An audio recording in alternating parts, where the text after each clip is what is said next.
Well, what's going on, y'all? Get some music started here. Can you hear me this time? Hopefully. Better start than last time, so. Well, decided to go live here because I just absolutely could not wait. I got a miniature printed off earlier today, and it just looks so cool just in its primed state. That I just wanted to go live and paint it because it just looks super cool. So, yeah. First of all, for those of you who are in Trials of Imagination, we got our cool little stickers on my wet palette here, which are awesome. Let's go Patreon. And one of these characters is what we're going to be painting today. So, this chick here, Elbereth, we are going to be painting her miniature, which I 3D printed out earlier today, actually. So last night, and finished it up this morning. And let me tell you what, it just looks so cool with, I used a clear blue resin, and the way that these wings turned out, I was so happy with. I was kind of worried that it wouldn't look good, but man, it just looks super cool. So I'm going to paint this tonight. And hopefully get that done so I can get it sent out to Bex, who is the player. And yeah, we'll see what we can do. So let's go ahead and get everything set up. Set that to the side for now. Open up our wet palette here. Let's get started. So first things first, let's get our trusty handle out. Go ahead and put our miniature on our handle. There we go. So this is going to be a little bit different than the other miniatures I painted the last time I streamed, because this miniature, I actually have reference photos of what the character Elbereth actually looks like. So I'm going to be looking up at my computer quite a bit, just making sure that I get close to what the character actually looks like. So I'm not actually kind of messing up the look, if you know what I mean. So, couple things. The character's garb is actually pretty dark. So the last ones we did a couple of rather bright colors, right? We did the aqua, the bright red, some nice leather tones. But with this character, we have a lot of dark browns, dark grays, you know, coming up to almost a dark navy color. Her skin is very pale, and the wings kind of have this fade from blue to white. And so I'm going to try some new stuff today. I've never done a clear resin where I'm fading from one color to clear. What my plan is I'm going to, right where the bone of the wing would be, quote unquote, these wings are ethereal, so they don't really have bones.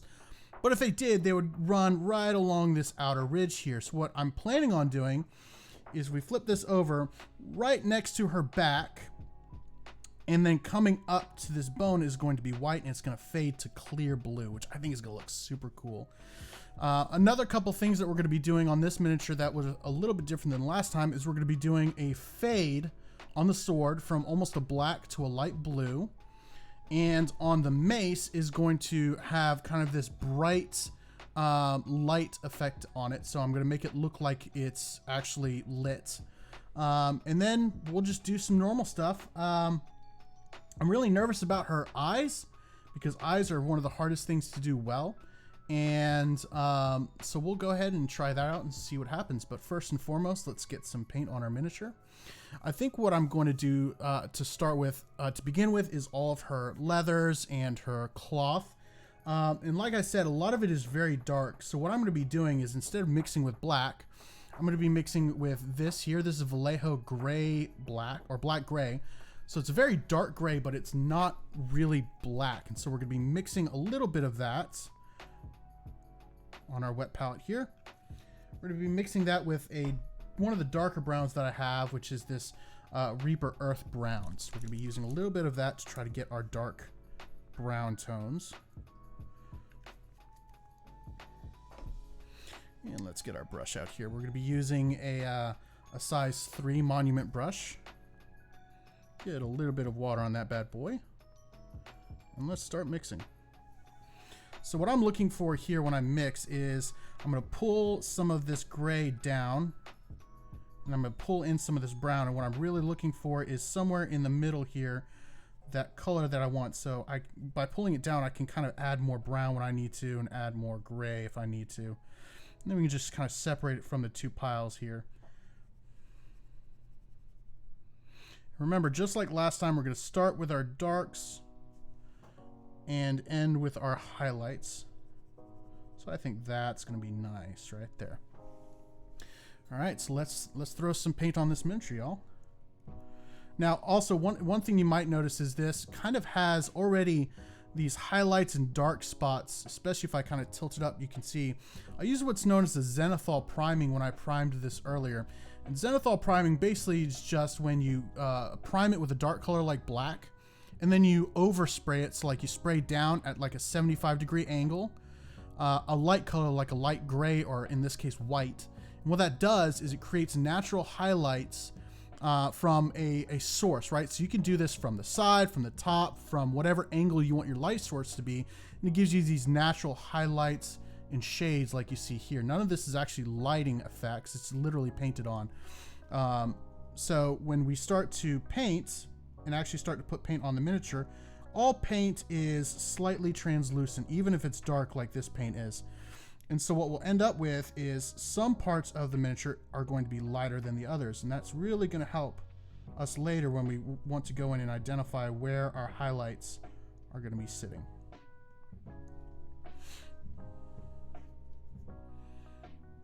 And like I mentioned last week, last week I guess it was, I don't really care much about accuracy at this point. I just want to get my colors blocked out, make sure that I have everything where I want it to be,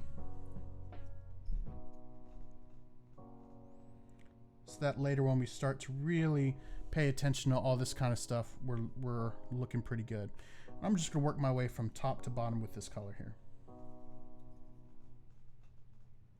And again, looking up a lot just to make sure that I reference the photo that I have of Miss Elbereth here, so that I'm not screwing things up too badly.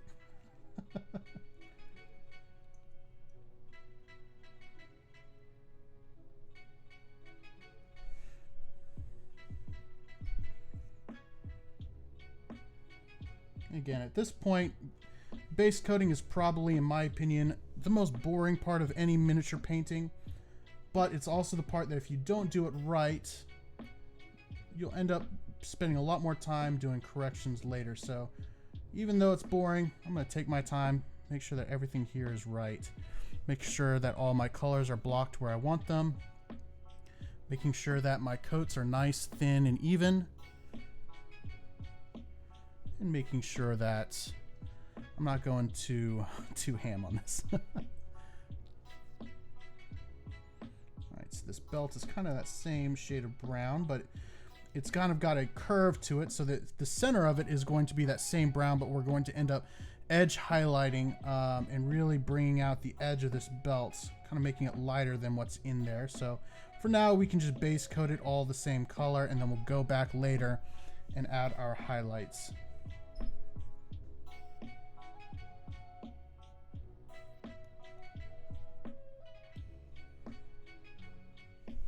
Again, I don't know how well you can see this, but if you really look, you can tell that even though we've painted this the same color, under her chest here and on her waist, those two points were actually part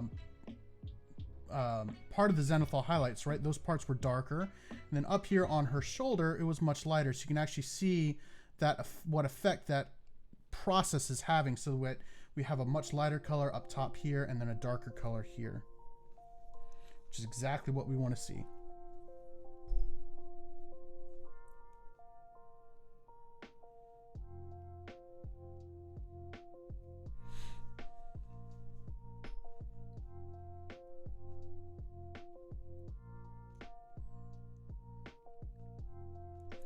All these little straps are around the same color too, but again, they're all going to be edge highlighted so that we're going to make sure we get all those spots nice and highlighted later. At this point, we're basically just coloring inside the lines.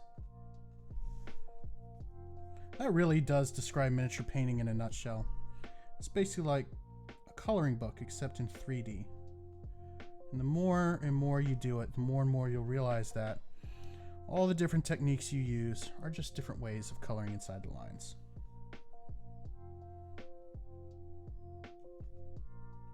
Just depends on what the lines are.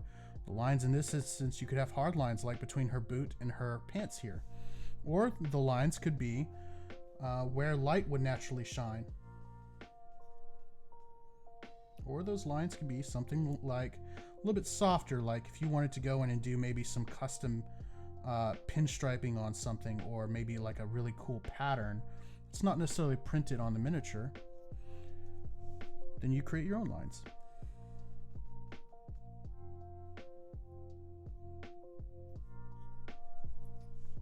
That's the beauty of, that's what I love about this hobby, is it really is just whatever you want to do. It doesn't matter what anybody else thinks. Like, it's awesome when people tell you that your painting and your work is awesome, but if you're happy with it, that's really what matters. Now in this case, I really hope Bex is happy with this because it's her miniature, her character. So I care a little bit more than normal about this one, but the point still stands. As long as you're happy with it, or whoever you're painting it for is happy with it, that's what it's all about.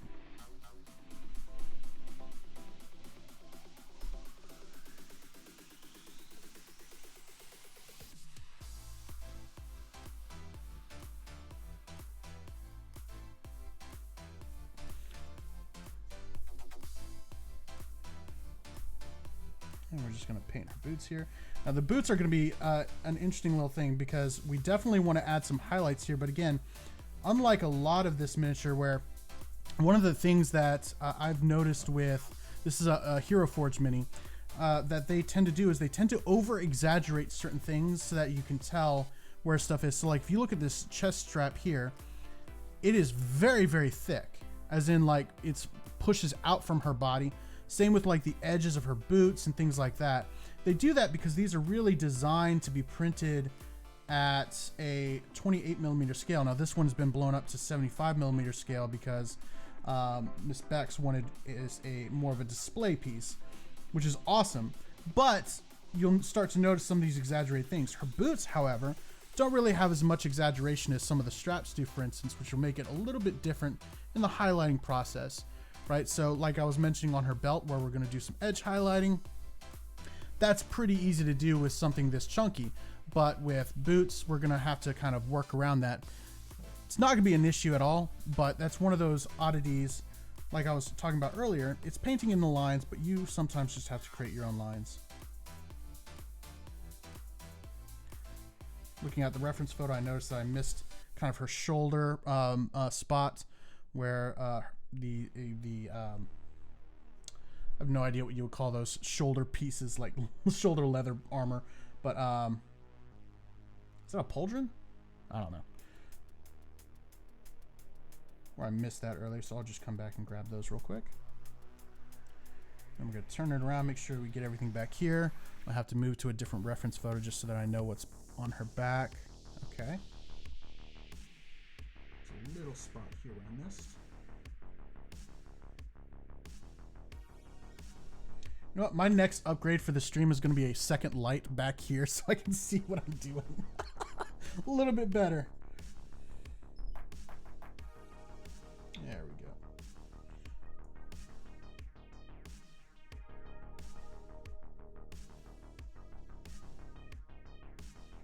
So these are the straps that are holding her knee pads on, or knee protectors, or I don't know. Does knee armor have a name? I don't know if it does or not.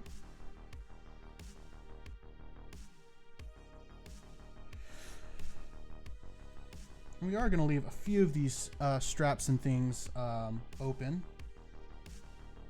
Some of these I'm going to be painting a little bit different technique wise.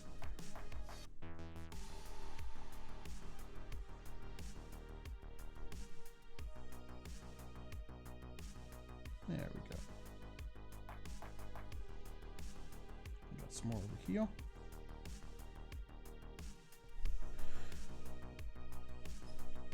I know last time I streamed we did a couple different miniatures, but more than likely we'll just be working on Elbereth here. She is a bit of a larger miniature. I'm going to be spending a little bit more time on this. Normally for the miniatures that I make for myself, I don't spend as much time on, mostly because I don't really care if they look spectacular. I just want them to look tabletop ready. So if somebody comes to, you know, the tabletop where I'm DMing, or if I'm using one of these as my own character, I want it to look good on the tabletop. But since this is for a friend and not for me, I want it to look extra nice.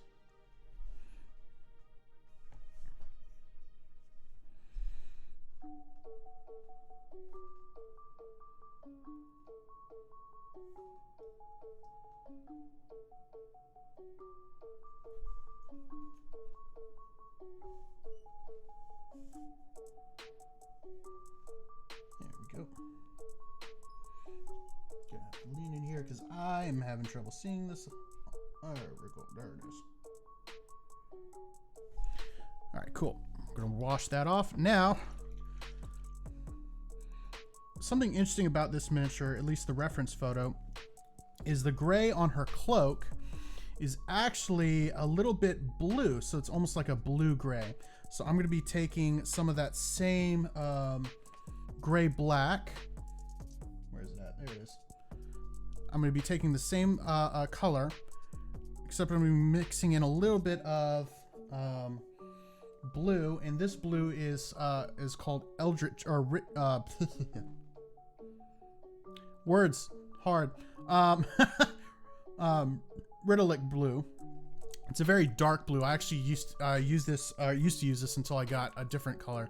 I used to use this on my Ultramarines for Warhammer because as an undercoat, because it's nice and dark. And for the color that I'm seeing here on this miniature, it's just a hint of blue. It's not really all that prevalent. So I do want that little bit of a hint of blue, but it's mostly going to be gray. So unlike the brown where we added quite a bit of brown, we're just going to bring in a little bit of blue. Just enough to give that little bit of a tint. Grab some water. So again, just like last time, we're going to be thinning down our paint, making sure that we get, instead of one thick goopy layer, that we're getting multiple thin layers. That will just help us in the long run, so that we're not covering up any kind of good detail that this miniature has, in which there is some, so we want to make sure that we protect that. Let's get rid of some of this paint that's on here because we don't want too much. All right, cool. And then we're just going to do the same thing. We're going to work our way top to bottom, making sure that we look at our reference photo, making sure that we're painting all the right places and none of the wrong ones.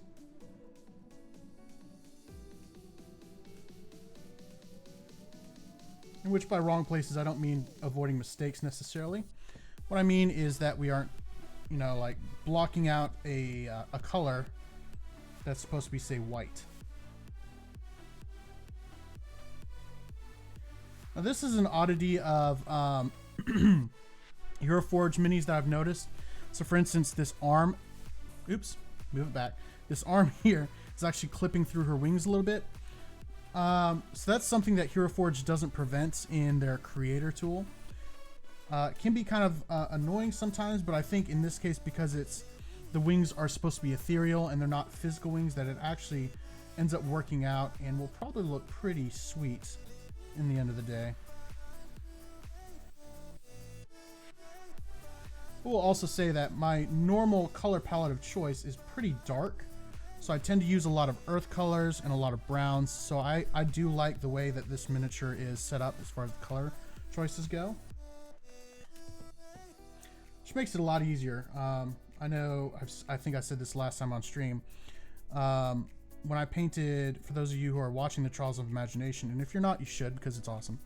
I painted Omen, and Omen is a really cool character, but the colors are a little bit odd compared to what I would normally paint, and so I had a hard time figuring out when I was done painting Omen, not because it was a bad miniature, but because it was so out of the ordinary from what I normally do. I just found it a little bit hard knowing that you know, kind of accepting that, hey, it may not look good to me, but it does look good and it looks like the reference photo. But in this case, I do really like the color choices here.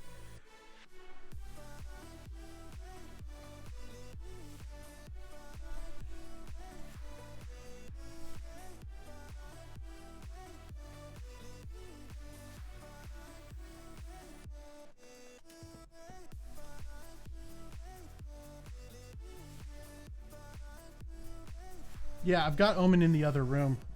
Lava and I need to send those off, but Lava, or not Lava, but Nadar and Xyle are sitting right behind me on the shelf too. And then Mark is going to be the next one I paint after Elbereth is done.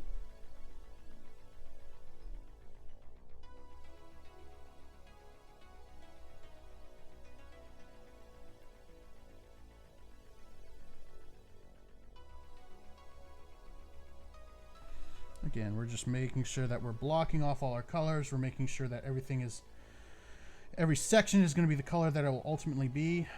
Don't mind mistakes right now at this stage because we can come back and fix those later. We just want to make sure that all of our colors are nice and blocked out.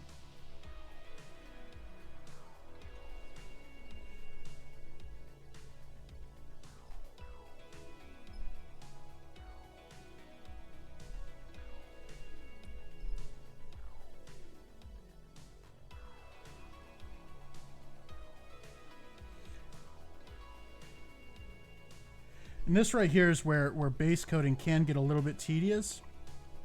Because we have some of these smaller areas where, you know, these sections are definitely a different color, it just takes a long time getting to some of these points, but just as fun. Yeah, well, I mean, blame Twitch, I guess. But I did want to, since you're here, boom. Getting framed. There it is. It's the top of my wet palette. Now rocking the Trials of Imagination swag as I paint a Trials of Imagination miniature. But you didn't miss much. We're still on the base coating stage, so you haven't really missed much. But welcome. Exactly. Even worse, this has like a little flap, that like a little storage flap, and inside the storage flap you've got Strahd and Omen. So I get to be reminded of how cute Omen looks and how terrifying she is IRL. All right, so I think I've gotten all of those sections blocked off. Now the way that she has it here, the armor here is almost trimmed in basically black. So I'll wait to do that. And I'll go ahead and start blocking out our wings here because that's going to be a very important part. Now, similar to last time, I'm not going to use pure white just to start off with because I want to start with my shadows and work my way up. So we'll be using more of this, what is it called? Snow shadow. Don't know why that took me a while to say. We'll be using some of that to outline our wings. Like I mentioned earlier, what we're going to try to do is right here along the ridge of her wing, where in a natural wing you would have bone structure, we're going to be painting white. And then it's going to fade to clear as it goes. And the way that we're going to do that is using a technique that we didn't get to last time called dry brushing. It's going to look super cool. That's a very good question. I did post it in like both Discords. I'm not sure why, but I am indeed painting your miniature. Honestly, it was one of those ADHD moments where I'm like, I got her all printed out and ready, and I was just looking at them like, this looks so incredibly awesome, and it's amazing. Well, I didn't tag you. I apologize. I should have tagged you, but I posted it in the TOI Discord and then in the Reformed Tabletop server. Same two I did last time.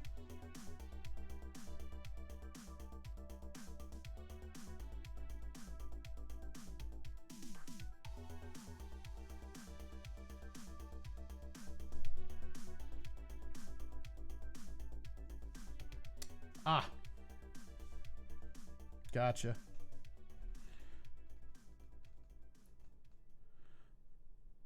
Well, I don't know how much you heard, Bex, but basically what we're going to do is we're going to start off the edges of her wing white, and then we're going to fade to clear the further towards the end we get. Which I think is going to look super dope.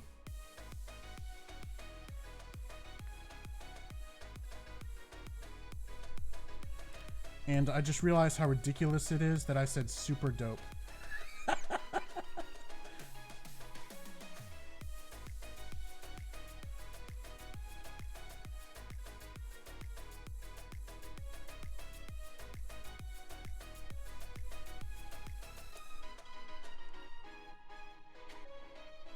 I don't know, it just feels super ridiculous for me to have said super dope. I have no idea why, it just feels wrong.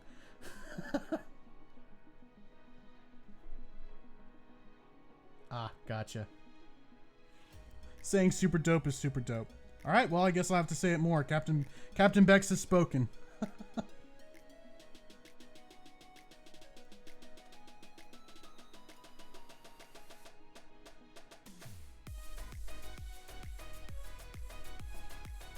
Come out just a little bit more on the front of her wings, maybe to the second row of feathers.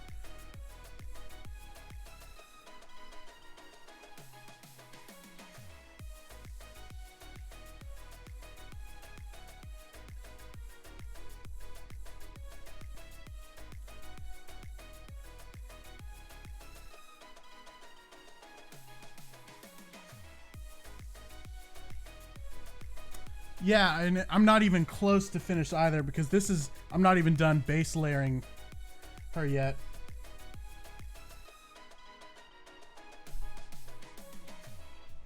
So we've got a little ways to go. We'll probably spend the rest of the evening doing Miss Elbereth here. Hopefully doing her justice.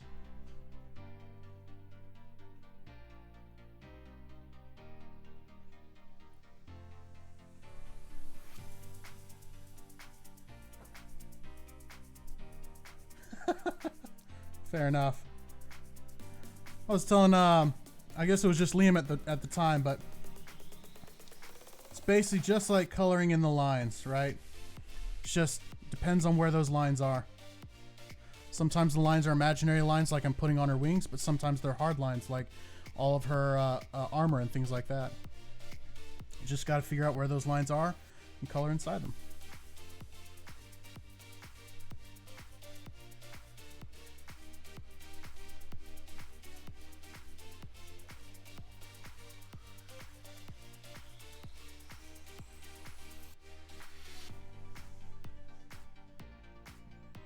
Hey, look, if I had the choice between watching me paint and watching Batman, I would probably watch Batman too.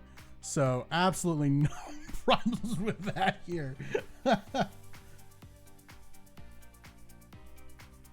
There's always VODs if you really want to catch up on it.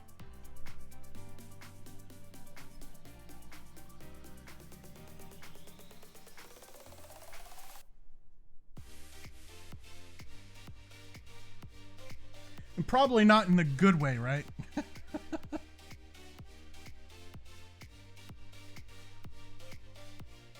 I swear, my first miniatures looked like Picasso got a little bit higher than normal and just kind of threw up on a 3D image. There we go. So the closer to her body, the more physical it is, and then we're gonna go physical along the edge of her wing, and then we're just gonna fade out to white. It's gonna look awesome.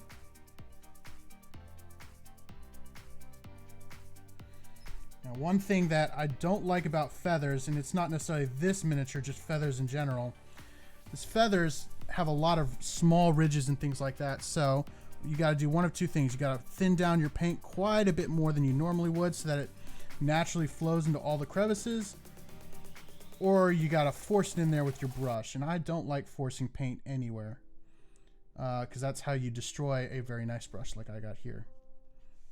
So you just got to be patient with it.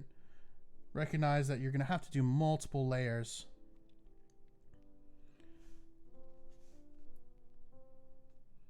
and just not mind having to take the time to do it right.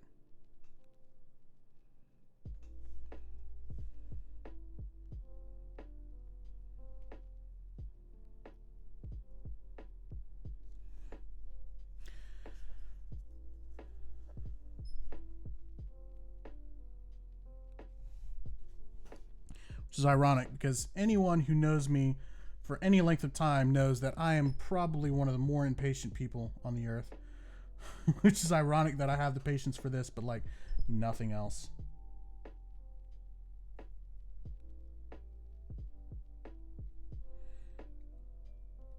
I blame my unmedicated ADHD. Yeah. I mean, they're not hard to paint. They can just be frustrating at times, right? So like if you have a surface that has a bunch of small little lines in it, the paint wants to sit on top because it has a surface tension that hasn't been broken up yet. And because of that surface tension, you end up getting, like I said, the paint sitting on the surface. So you want the paint to really flow in. So there's a couple ways you can do that. Adding water is the easiest way to do it. Just thin down your paint with water. You can also use things like flow improver if you're really wanting to get it to seep down. But I'd say 95% of the time with me, I say 100% of the time water's been enough so far. I've never needed to use anything like flow improver.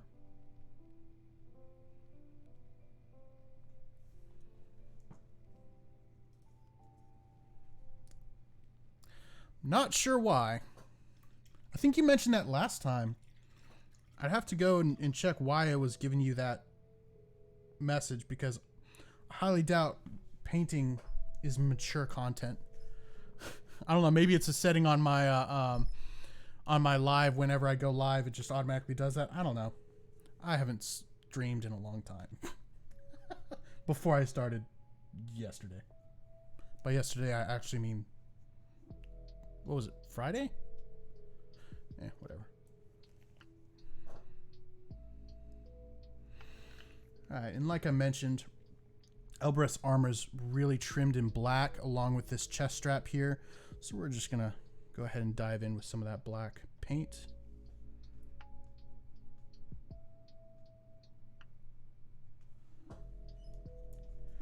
We're just going to start laying down our colors here.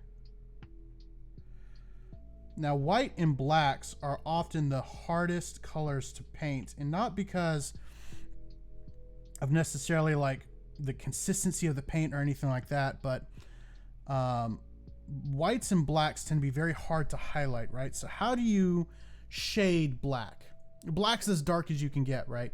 So how are you going to get it any darker to bring out shades? Okay, let's just use pure black as your shade and then come up to gray for your highlights. Well, then it just looks gray because your midtone, instead of being the true the color you want, right? Normally your midtone, if you want it to be like, say, yellow, you want to go lighter for your highlights and darker for your recesses. All of a sudden your base color, your midtone is your shadow. So it's a lot harder. Same with white. You can't go whiter than white. You can't go lighter than white. So what you end up doing is trying to select black and then a very, very, very dark gray for your midtone, almost black. For white, you use as your midtone what I would use is what's called it's color called ghost white. But essentially, if I put ghost white next to bright white, you can kind of see on camera there, the ghost white's a little bit darker and a little bit more gray, but it's just white enough so that it will be brighter than what I have here as my base. But not white enough so that I can't get a good highlight on it. I haven't mastered it just yet, but we're well on our way, I think. Because knowing is half the battle.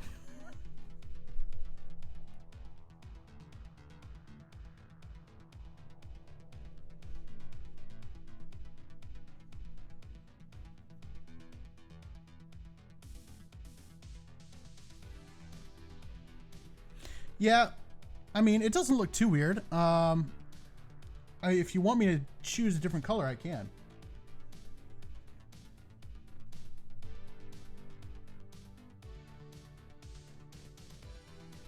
But those bluish whites will help me, again, with like, say, the wings. The wings are actually going to be, I want them to look white, but in order to make them look white, I actually have to paint them a dark or a very light gray, if that makes sense.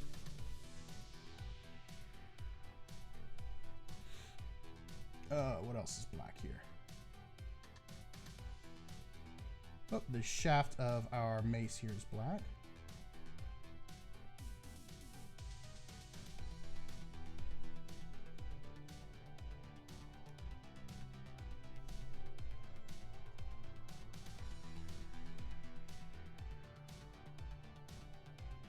Exactly.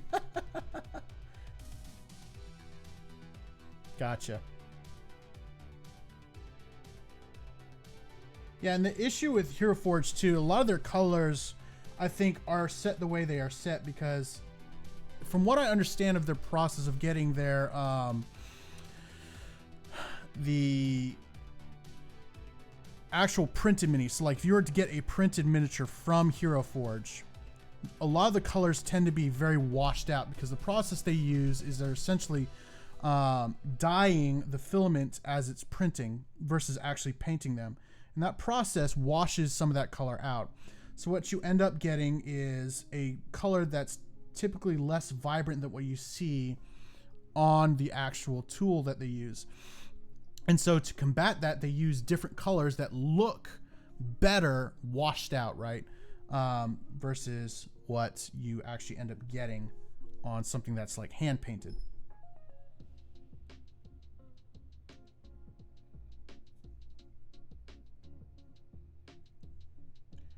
At least that's been my experience from what I've seen, like, online. People who will like post pictures of their Hero Forge minis.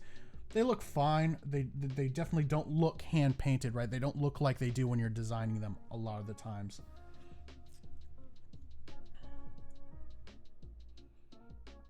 Okay.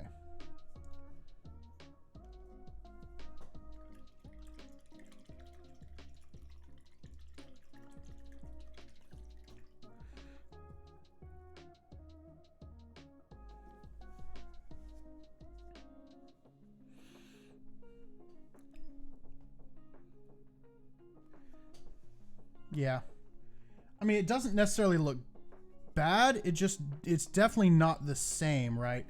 And again, that's just due down to the process. Something that's hand painted will naturally be significantly more vibrant than something that's not because it's being painted and not dyed. And PLA, which is what they print them out of, is a little bit different than something like this, which is resin too. So you end up, if you print it yourself on a resin printer, you end up with a product that is more vibrant and just overall better looking. All right. So for the skin, I'm going to use a couple different colors here.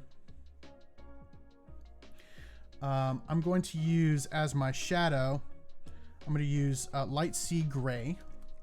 So it's kind of a blue-green gray.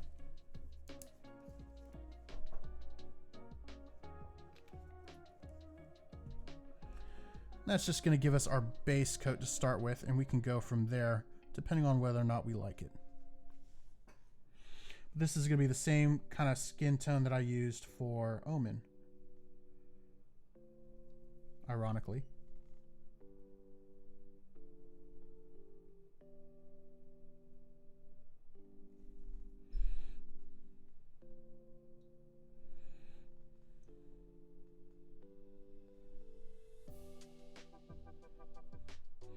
And one thing we didn't do on the last miniatures that I painted were eyes, because I don't really do eyes on 28mm miniatures because the amount of difficulty involved in that is stupid. Because the eyes are just so small, you can't really see them. There are some professionals too who are making YouTube videos for a living, or you know, about how to paint miniatures, who said, I don't paint eyes on 28mm miniatures because they're just too difficult. But with a miniature of this size, eyes are still very difficult, but they are much more possible to do. All right, see you later, Bex. I'll send you pictures once I'm done. Which may or may not be tonight. I don't know yet.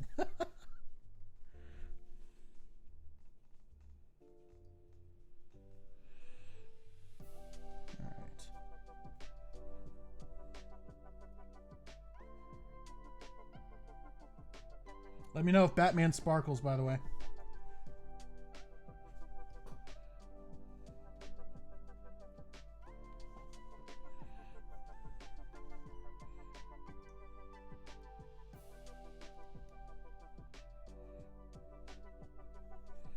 By the way, how many of y'all have actually seen that Batman? Is it any good?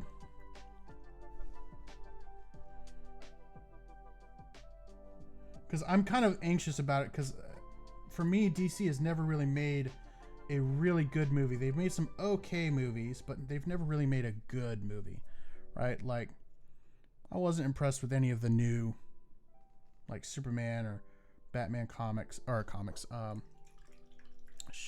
movies. They've always made great cartoons and I think great TV shows, but movies always suck, if I'm honest. All right, let's do her hair now. And her hair is white, so you'll be shocked to know that I'm actually going to start off with dark gray. Again.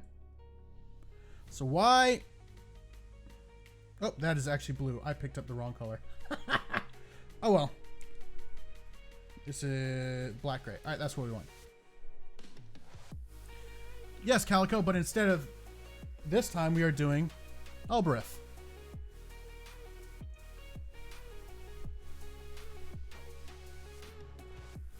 So we are doing Bex's character from Trials of Imagination. So adding a little bit of water here because again her hair has a lot more of those cracks and crevices, very similar to the wings. But again, kind of oddly, why in the world would I be painting, base coating white hair with black? Well, it has a lot more to do with the way that I want the shadows to act on her hair. I want the shadows to be really, really dark and contrast the white of the hair. It makes it look a lot more dynamic, makes it look a lot more present, and it really brings out the design of the hair. And in my opinion, it looks really good, especially white, because like I was mentioning earlier, whites and blacks are very hard to paint right. It's not that you can't paint them, it's hard to make them look really, really nice. And when it comes to hair, having a very deep shadow and a very bright highlight gives you that definition that you look for. And I know, I'm sorry you can't see this very well, but I'm painting underneath her hair now, which is kind of a hard angle to catch on camera.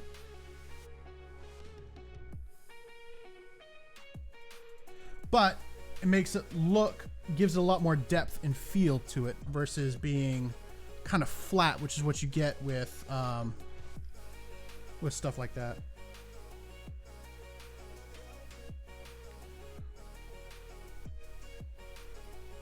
That would be cool, Matt, like doing a Gundam, because honestly, I've been wanting to get into them and start building them too, but I have like no idea where to start and I'm too lazy to do the research. So just tell me what I need on stream. Wrong color. Where's my blue? There you are. Snow shadow. That's what I wanted.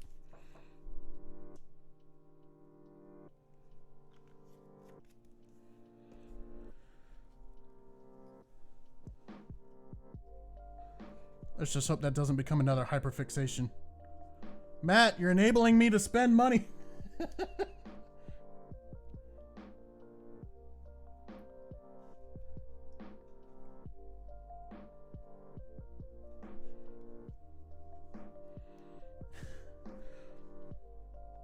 I put it away. Where? Why do you need it? The city's in danger. My evening's in danger.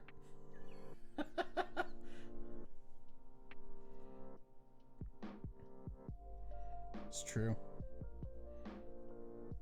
Lady's got a point there, Matt.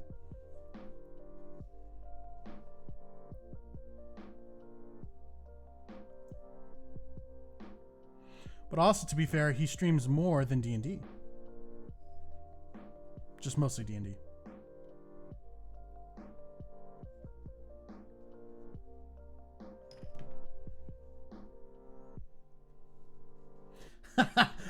Exactly. Frozone just looks up with that, like, look of defeat. It's great.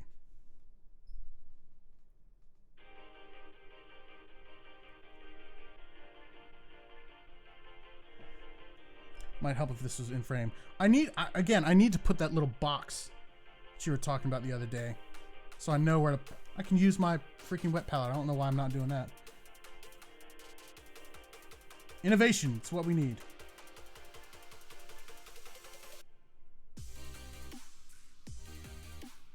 It's a great song.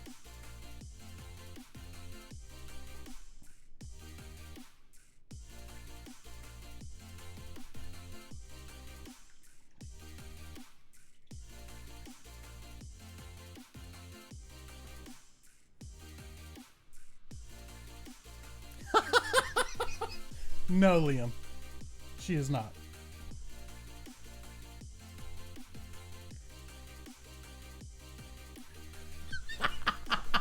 Oh, this is about to happen. I'm loving this already. I kind of want to just sit back and watch chat between Calico and 2-Bit right now.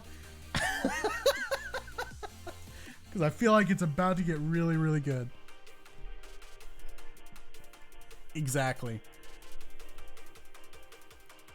All right, so one of the things that I'm going to try to do with this is I'm going to try to give a glow effect to the mace. So the first thing I'm going to do with that is I'm going to grab a yellow. Looks like an amateur I forgot on my cart instead of actually putting it up. I'm going to take a yellow here, and we are actually going to mix in some pure white with that. I'm almost out of white. I need to go grab some more from the store. From the stove. And what we're trying to do is we're just trying to get a very bright white, or bright yellow, I should say, because the effect that we're going for is the center of whatever's glowing is generally going to be its brightest point, right? So we want a very bright, vibrant yellow, and it's going to get darker as it gets towards the edges.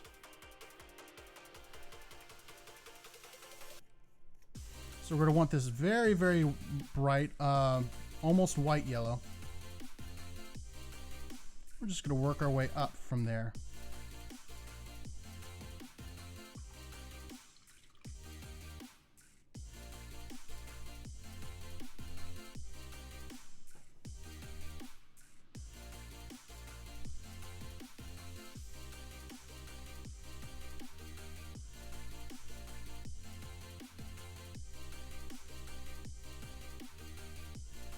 Unlike the rest, oh, there is a support I forgot to take off.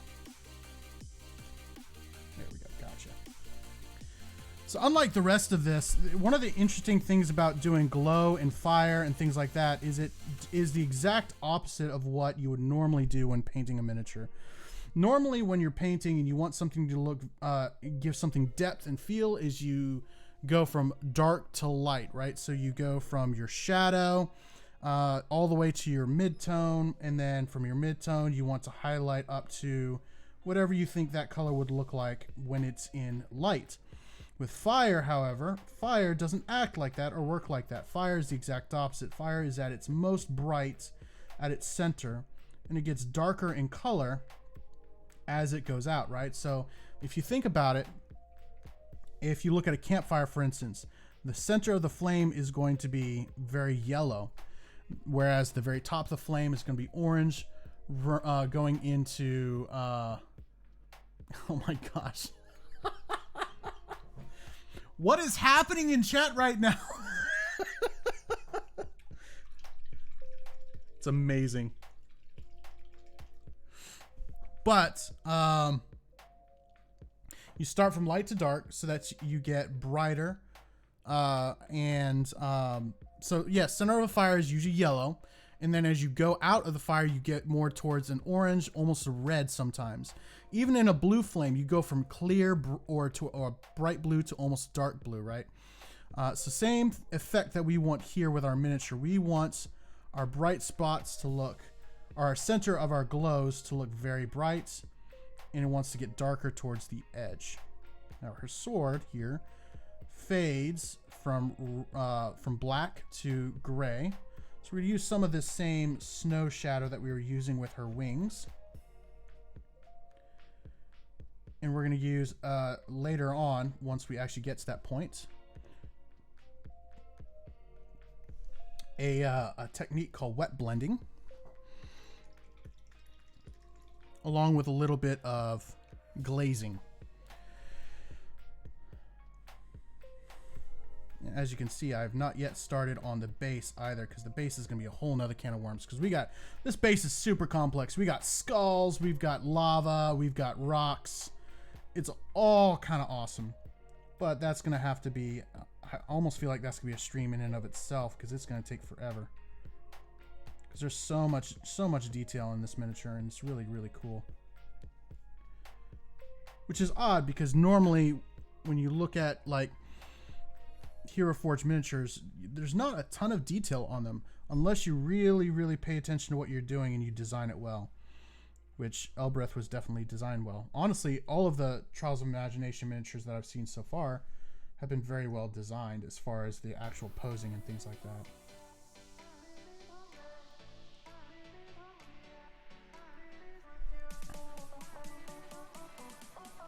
All right.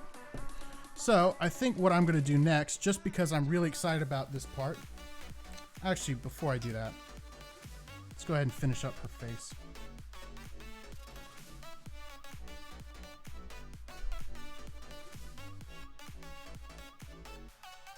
I don't know, the mark that I got from Matt looked really well. I don't know if you designed that or if he designed that, but it looks really cool.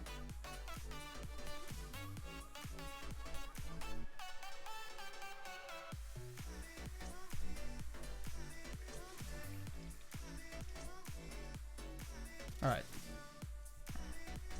So now I'm going to take, where are you at? There you are. Some Ghost White here, and we are going to start building up our highlight. I don't like this song. It's too upbeat. I need something more relaxing.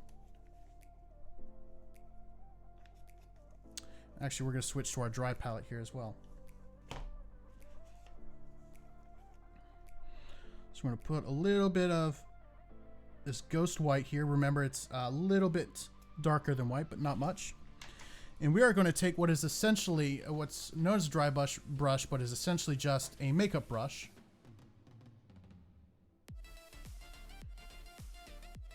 Say what? Oh, right. Yes, because it's not done yet, but yes, it does look like a yellow flower. So essentially what dry brushing is a technique wherein we are going to take a bit of paint on our brush here. We're going to work it into the bristles, but then we are actually going to remove most of the paint until we get it to a good consistency. And we are just going to run it over the feathers.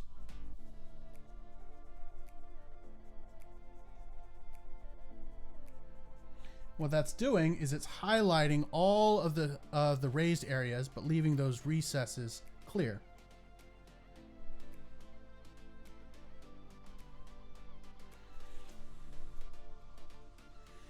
We're just going to keep doing that on all the wings.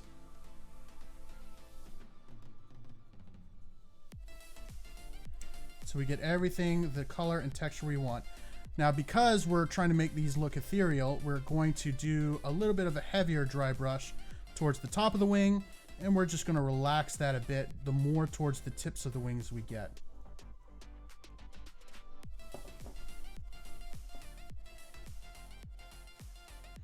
Same thing here.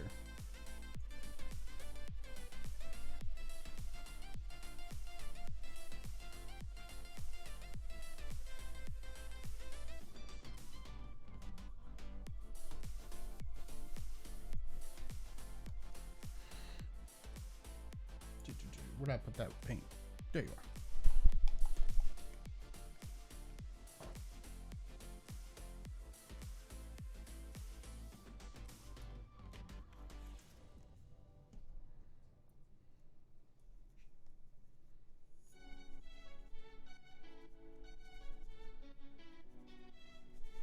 I'm just testing on my finger here to see how much paint I have on the brush, just making sure that I don't have too much or too little. That I just have enough for the effect that I want.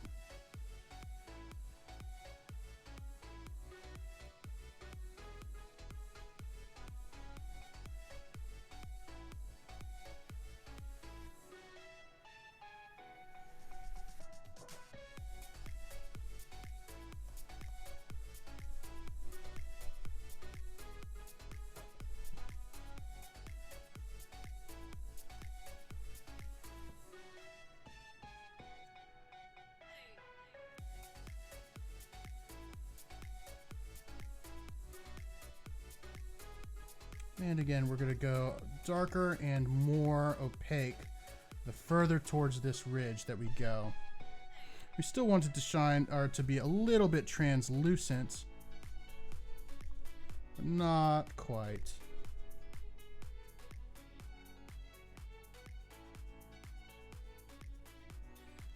We just want that nice fade. Now the reason I'm doing the dry brushing now is dry brushing, as you can see probably, isn't the most accurate way of painting in the world. You're doing a lot of very steep and fast motions, and so you can end up with a product at the end of the day that doesn't look great because there's just too much, I guess you could call it overspray, but even though I'm not spraying anything. Just on the rest of the miniature where I don't want it. So I do this first, that way when, not if, but when I make a mistake, I can just very easily remedy it by another base coat.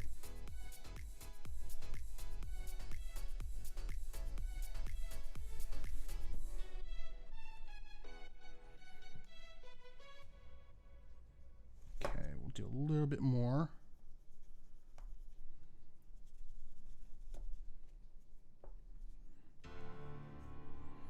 In this wing here.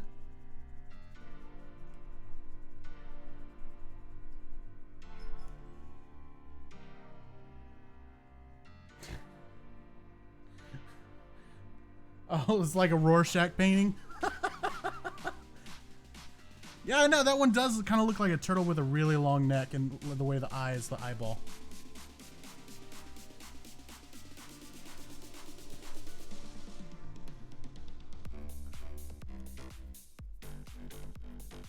That's looking nice.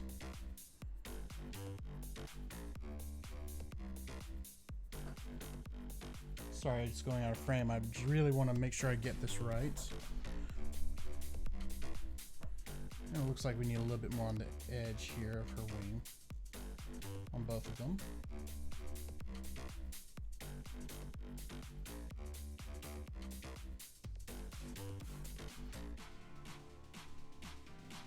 Cool.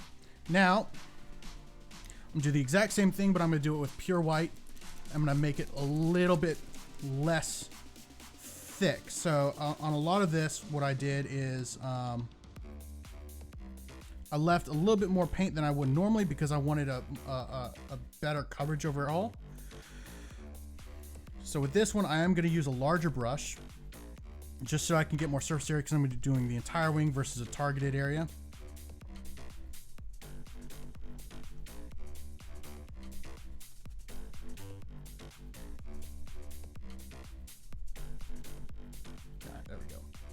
We're just going to do the entire wing with some white.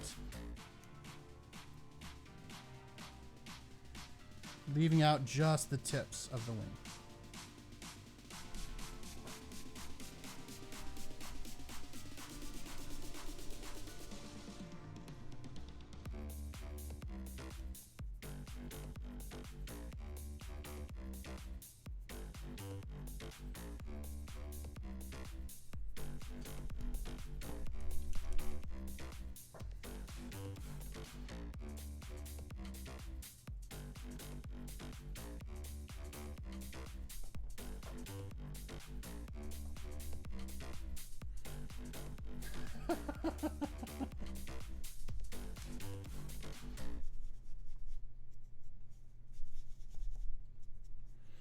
I know if it was any more appropriate to have upbeat music when doing this.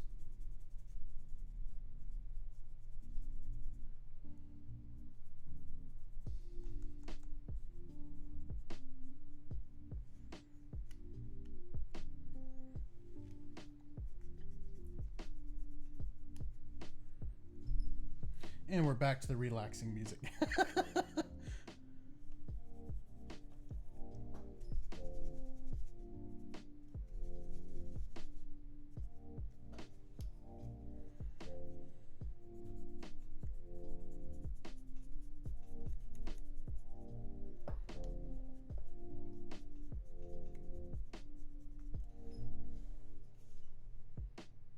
Yeah, I like how that's turning out.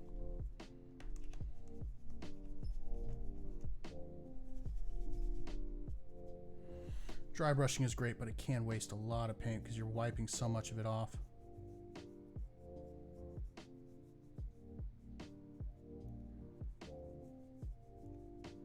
But usually the payoff looks really, really, really, really nice. I'm very happy with the way that this is turning out.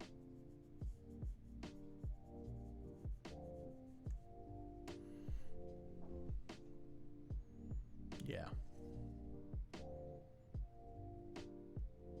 I like it. Like it a lot.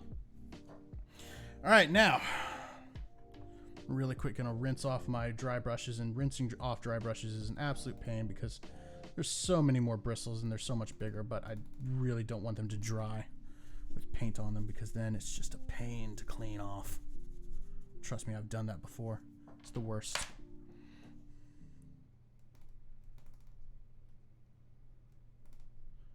I mean, to be fair, if any of y'all watching have no idea what letterkenny is, that just made no sense. But I could always just go buy more makeup brushes for like $1 at the dollar store or whatever. But all right, palette's back and brush is back. Now, I do, looking at this mace, I want to go a little bit lighter on the color. So we're going to add a little bit more white off to the side and bring in some of that yellow to the white instead of white into the yellow. So I can go a little bit brighter. Because again, I really want that to be near white.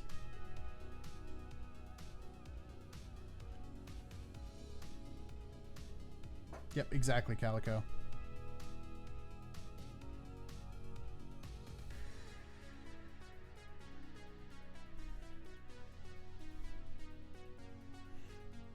But again, with dry brushes like this here is a sable hairbrush and Kolinsky sable hairbrush, which are very nice, very pleasant to paint with. Does a really good job, maintains its point very well. So like I make sure that I'm washing off and cleaning my sable hairbrushes pretty much every time I use them, especially if I go for more than an hour.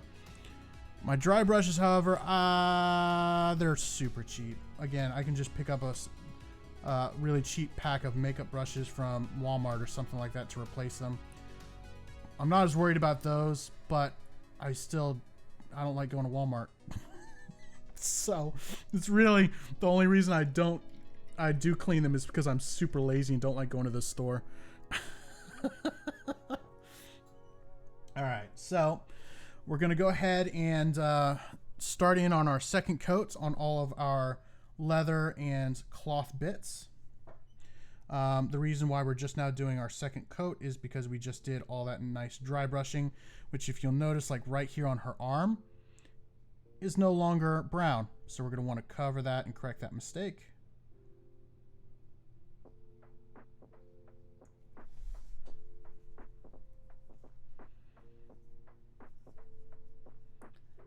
Yeah, Walmart does suck, but I mean, to be fair, again, pretty much any super like store like that is similar to Walmart sucks. I just don't like going to the store. If I'm honest, like I literally pay extra to have Amazon deliver because I hate going to the store to do my shopping. I don't know why. I just don't like it.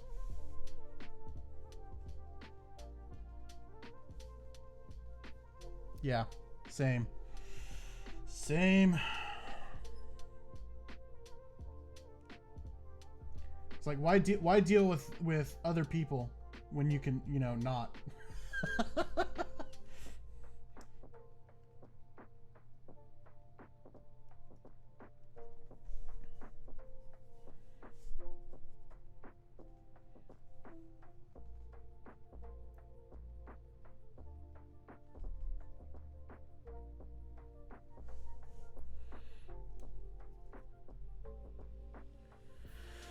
Walmart's business practices aren't terrible. I think the biggest thing is, like, just like any big box store, any big corporation, they don't treat their employees great. And so when you have an environment that doesn't treat their employees well, that has super cheap products, you end up attracting people who aren't, you know, maybe are desperate and things like that. And so Walmart has a very bad stereotype of being a place where, unfortunately, the stereotype is that not great people go to Walmart. There's also a stereotype of where that's where just rednecks and idiots go, right? So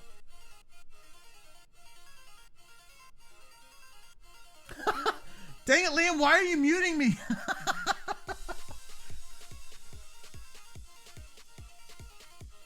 It was the music. He muted the music. He's like, ah, screw this music.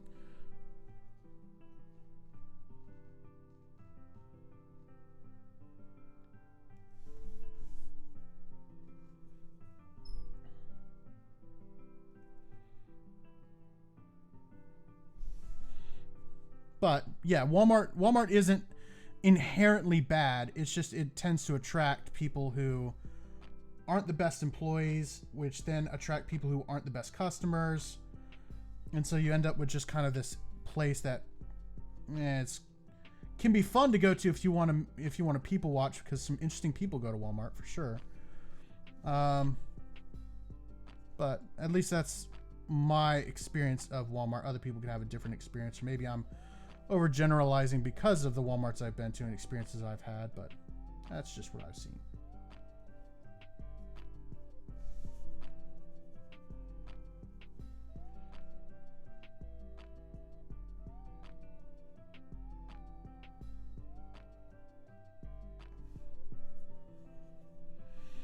Yeah, there's definitely some weird folk that go there. But to be fair, I've been to Walmart, so somebody's probably looked at me and thought the same thing. It's like, oh, look at that weirdo. They'd be right. I am a weirdo. But it's like, we don't have to say it out loud, man.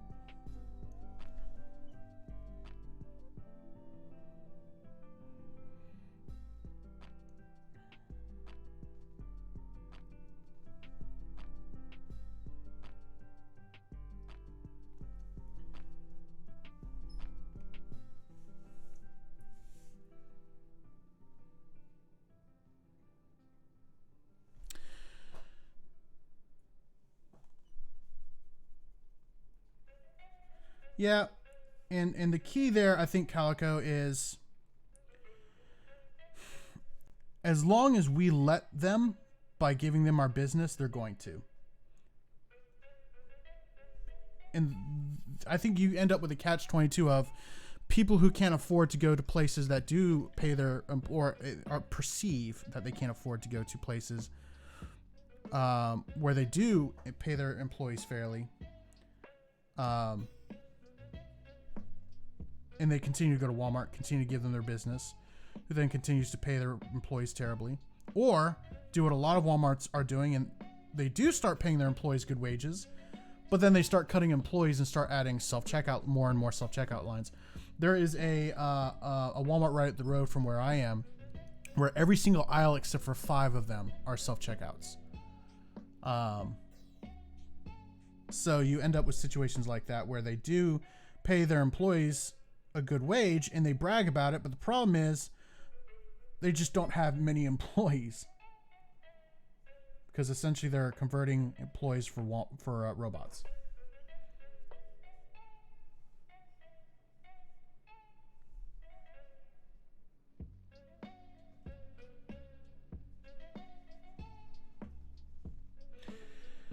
Who knew we would get political on a painting stream?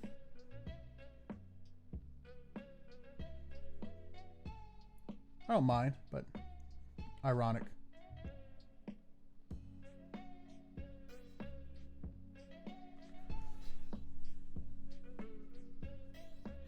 Fair, we are just chatting, and it's just chatting, and I just happen to be painting. That's really what it is.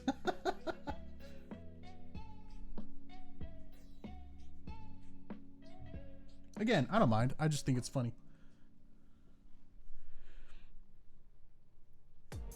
Mostly because, like, I kind of get into situations where stuff gets political. Like, I start talking about politics and don't even realize I'm talking about politics. It happens all the time. So it's a little bit of not necessarily that things went political. It's the fact that, I don't know, conversations just, whenever I'm around other people, those conversations always tend to come up. I just find it ironic. I mean, yeah, I love donuts.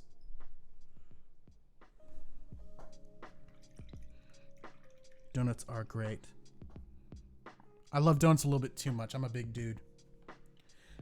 All right, so I think I've finished the wings. I think the wings look absolutely fantastic. Let me move this palette so you can kind of see it on a dark background. So you can see it kind of like it's clear towards the end and it fades back into that solid white.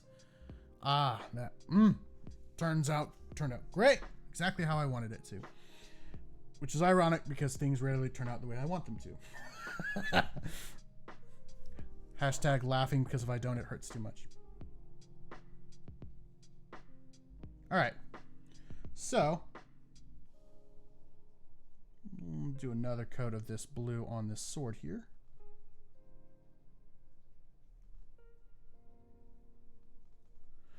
What's on second? No, yeah, who's on first? What's on second? I don't know who's on third, but I don't remember who's catching. That's the problem.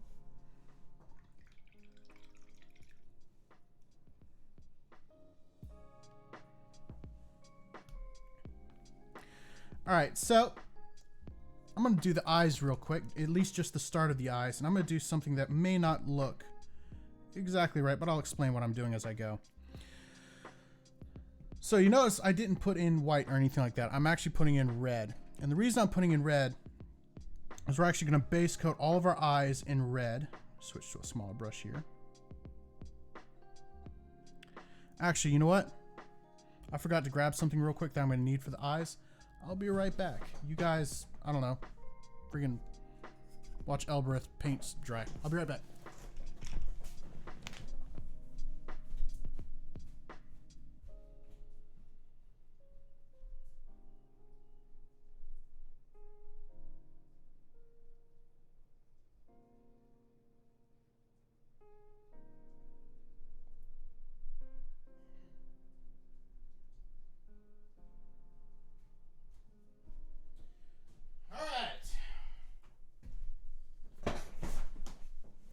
We are back.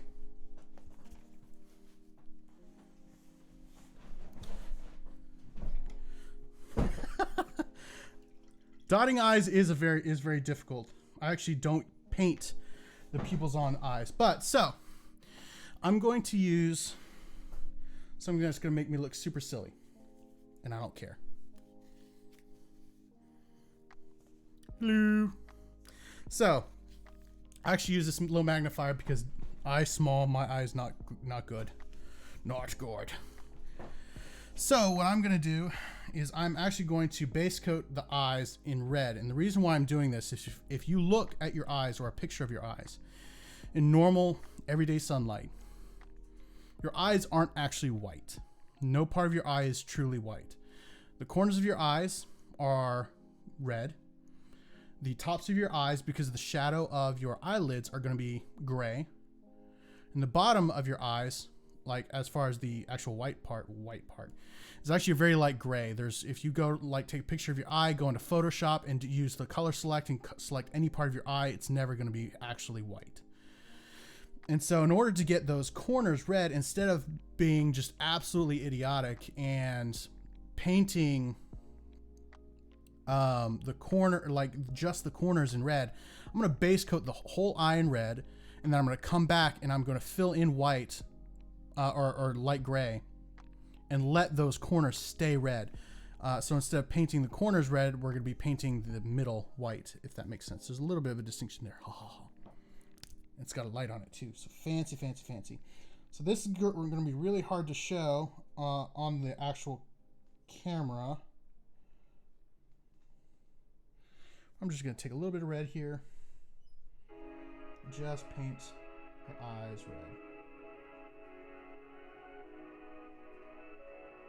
And I'm using very short strokes just so that I make sure that I am staying inside her eye and not going onto her eyelids.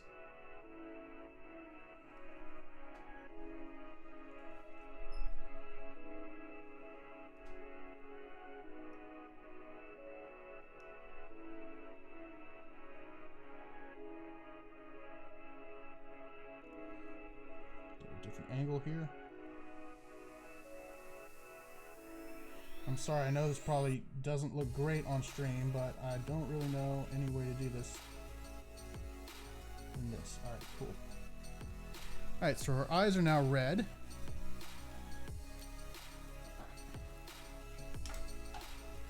Alright, so you can see there, her eyes are actually red. And that's going to help us, again, get that little bit of redness in the corners of her eyes, even though it may not look super obvious when you're looking at it. It will eventually look a little bit more obvious. All right, so now I'm going to start highlighting her face.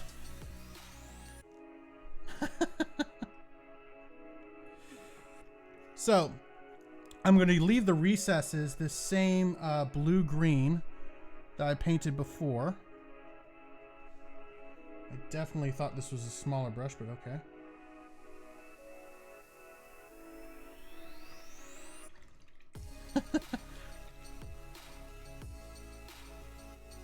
All right.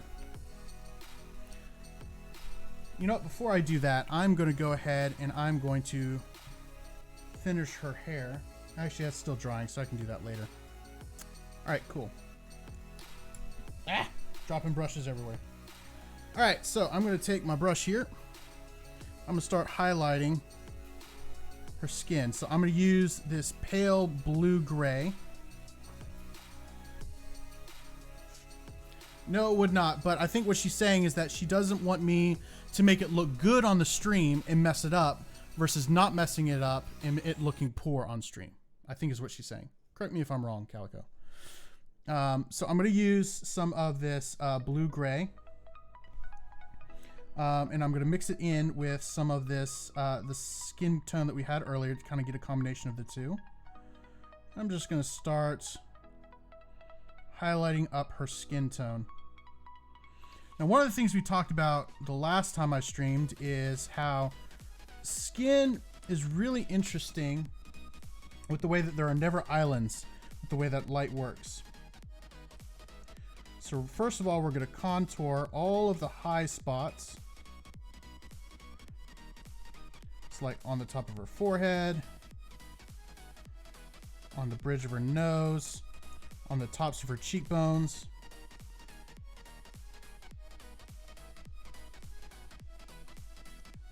And then with her cheeks, it kind of is inset a little bit and then kind of comes around her temple and then down her jawline.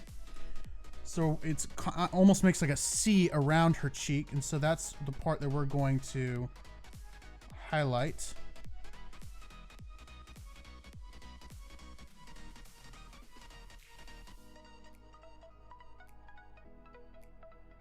Just like that. And then the top of her chin, just the top of it. And then just underneath her nose, just the top of the underneath the nose, because that's where light would catch.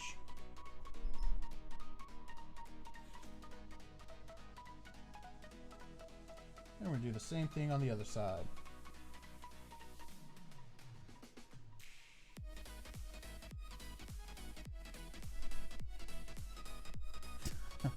Never have I ever thought that, Calico.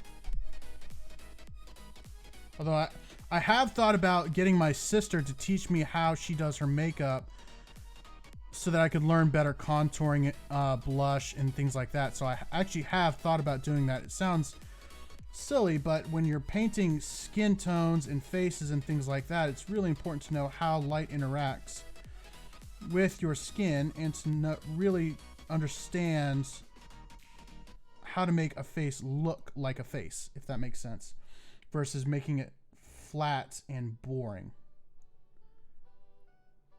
So I have thought about learning to do makeup and things like that, but not full-on beautician.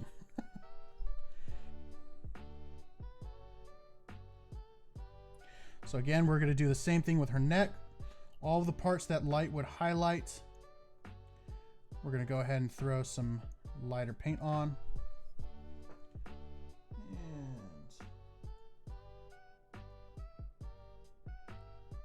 Okay. All right. So there's not a ton of change yet because that's really going to be our mid-tone. Our first highlight is our mid-tone. And so what I'm going to do next is take a little bit of white, very little bit of white. We don't want it to be super bright. Who would have thought girls have skills? Literally everyone ever.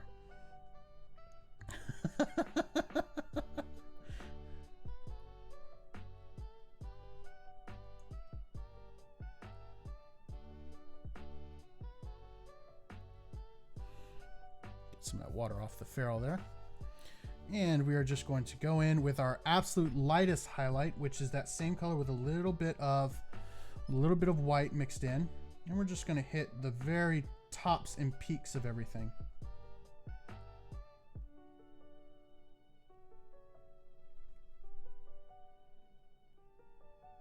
Like around her eye socket. We're going to go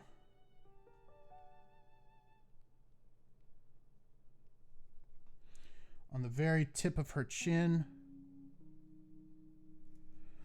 along her jawline,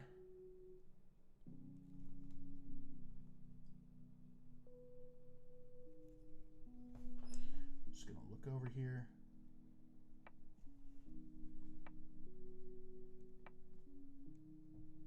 Sorry if I'm blocking it, I really need to see this. And then we're gonna do a little bit on the very top of her forehead.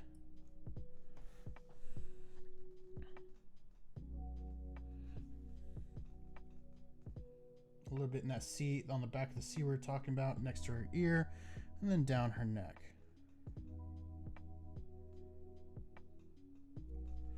A little bit on her ear. I'm gonna add a little bit more white and then bring out some of the very top highlights again. And this is going to be very, very, very, very little.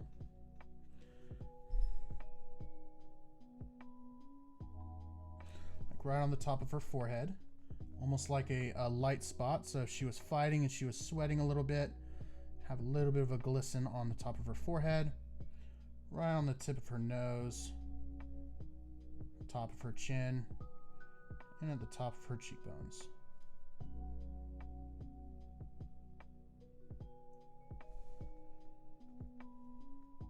Cool.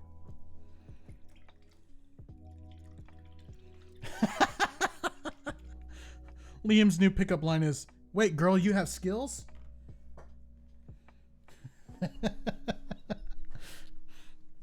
All right, so the trim to all of her armor is this kind of tannish brown. It's kind of going to be hard to really narrow down exactly. I'm going to use a base of some Bone Shadow by Reaper. It's pretty close already, but not close enough, not close to where I want it to be. So I'm going to combine that with some color called Skeletal Bone. Skeletal Bone, I found, is one of the best utility paints I've ever bought. I've gone through at least 2 or 3 bottles of it since I started. It's really good for fabrics. It's really good for making colors that look like parchment. It's good for bone. It's good for, lightening up leather tones. Like, this is absolutely perfect right here. This is exactly the color I was looking for. So it's just a really great all-around color.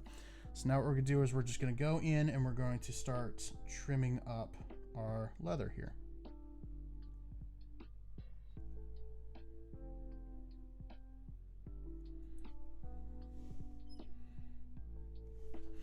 And by trimming up my leather, I also mean staying in frame.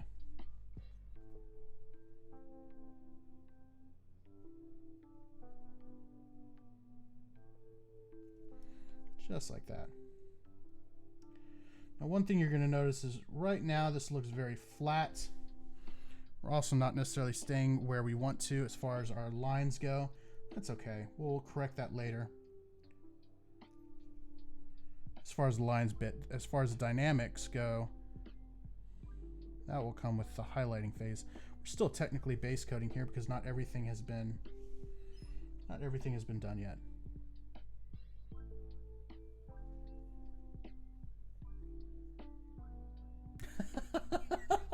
Is that how you got married? Matt, you just screamed like an idiot, jumped into a pool, and she was like, well, I'm marrying that fool.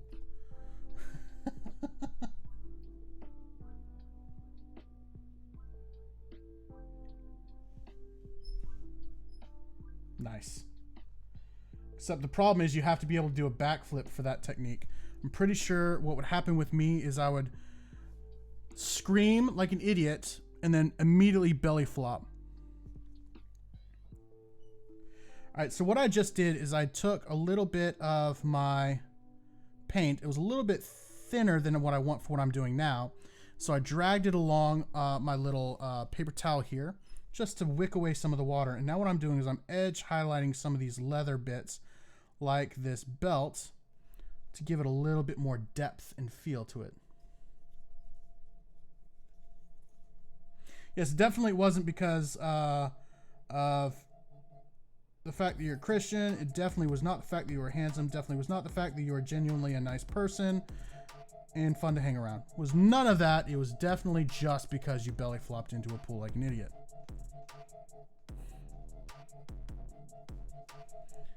Let's see here. All right.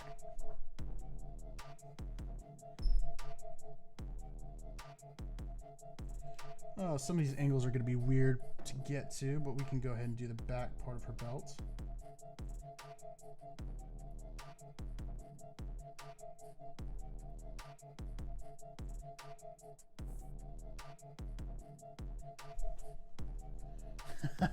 All about the lunacy. Well, in that case, I just need to start acting like a lunatic and we'll have the girl swooning.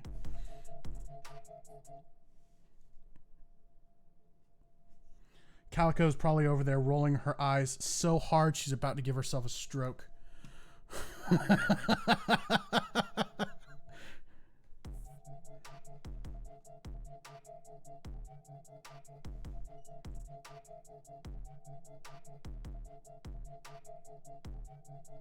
Just make sure we get this line nice and even, so shorter strokes. There we go. Nice.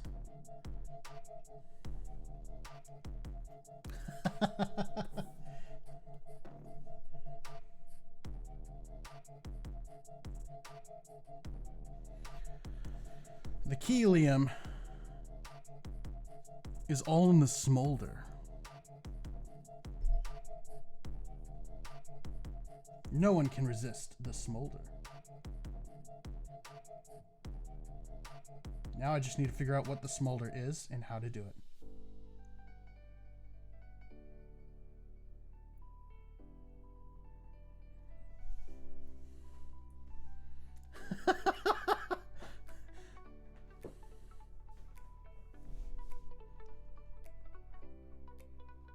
Wait, me or Matt? Because Matt definitely is not single.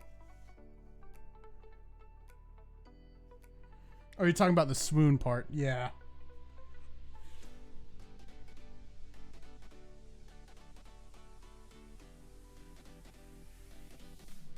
Yes, I am very single. Don't remind me, Calico. Ladies.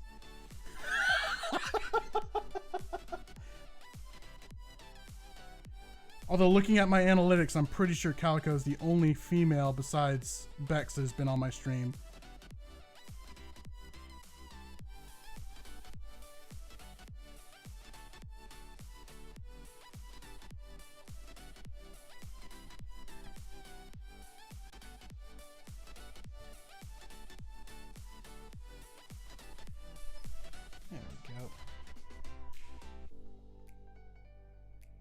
So this is the part that I really, really enjoy, but is probably the most tedious part of any paint job. And that is line highlighting. The reason why it's tedious is because, well, every single line has to be highlighted, that you want highlighted at least, especially on like these leather straps and stuff. But it really begins to make some of these leather bits really pop and start to look really, really nice.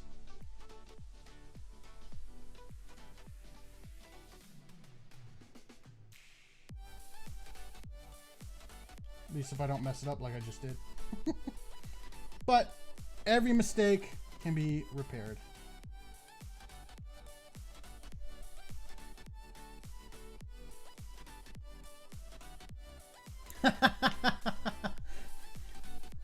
Advice on how to swoon the ladies is don't. Somehow I feel like that is the right strategy.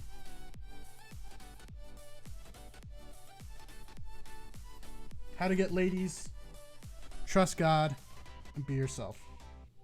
Again, says the single guy.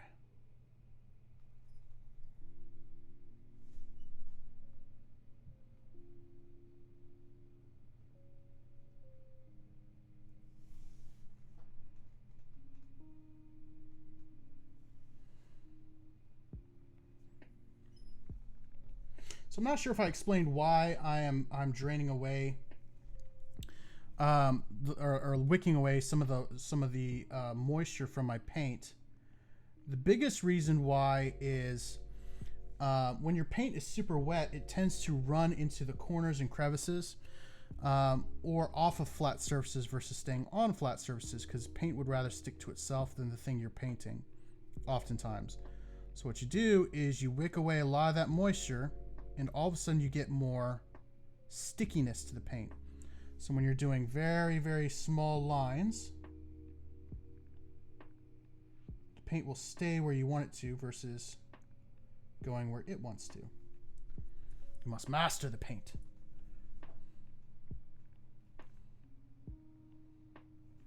Make it go where you want to go, not the other way around.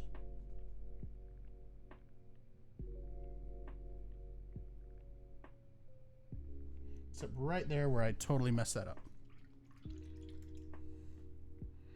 In that case, we just go back to our old shade and do a bit of a cover-up. No big deal.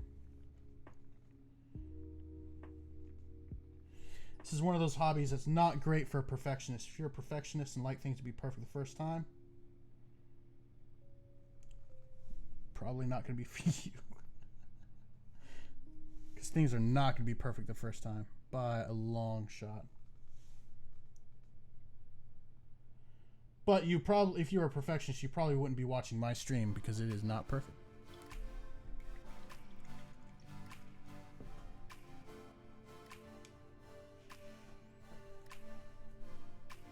Misty step into the pool. How would that work? Because I feel like physics, right? If you were to misty step inside of a pool, that water has got to displace, right? Where would it displace?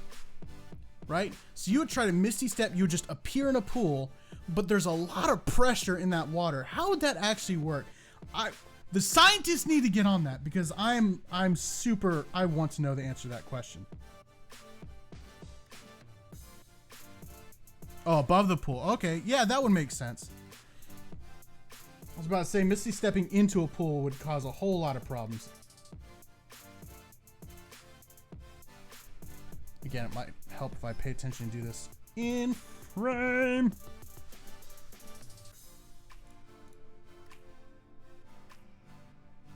Just looking at my reference photo here, trying to figure out what needs to be highlighted and what does not.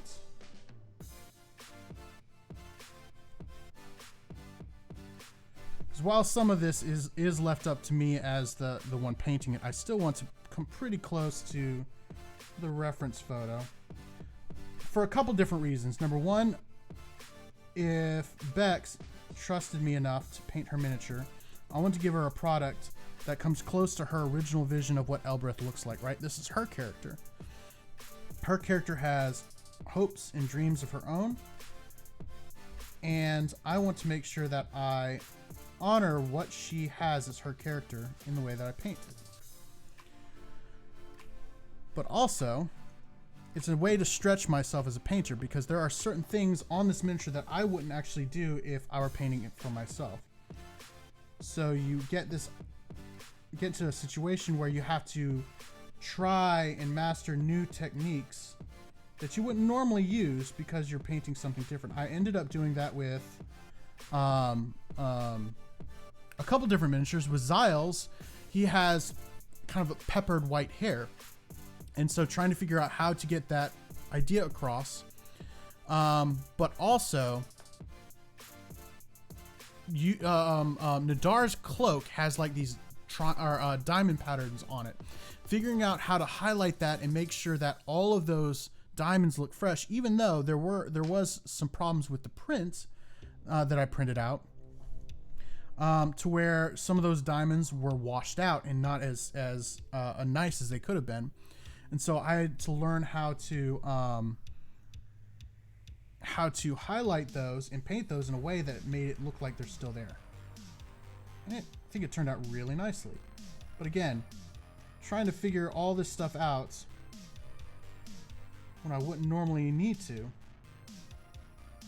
helps me as a painter to become better. Just like in any part of life, right? Because if you're never trying anything new as a person, you're never going to grow. And that's the last thing we want from anyone, right? We want to grow with each other, and for those of us who are Christians, we want to grow in our knowledge of God and who He is. And unless we're faced with challenges that take us out of our comfort zone, we're never really going to find that growth. It's like when it comes to our Christianity. If we're never stepping outside of our comfort zone and we're remaining in our sin, or if we're not really trying out new things or serving in different areas in our church, we're never really going to get to a place where we grow as much as if we would. Obviously, God never lets us remain the same. We're constantly becoming more and more like Him, but why would we make it harder?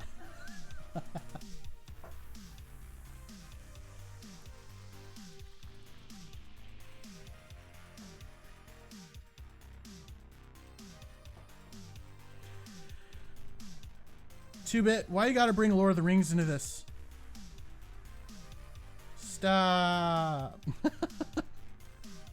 How dare you?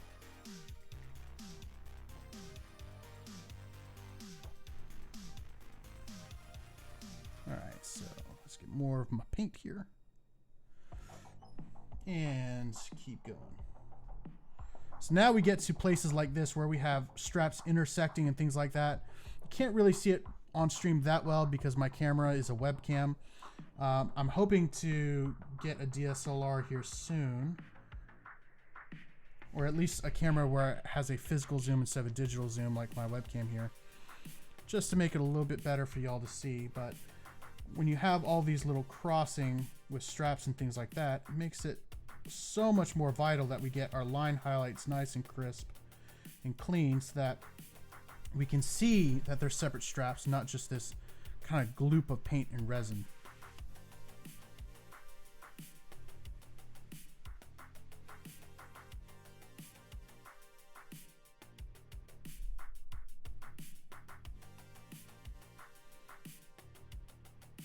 Because I'm still really a beginner at painting. Like if there's one thing that I've learned very quickly,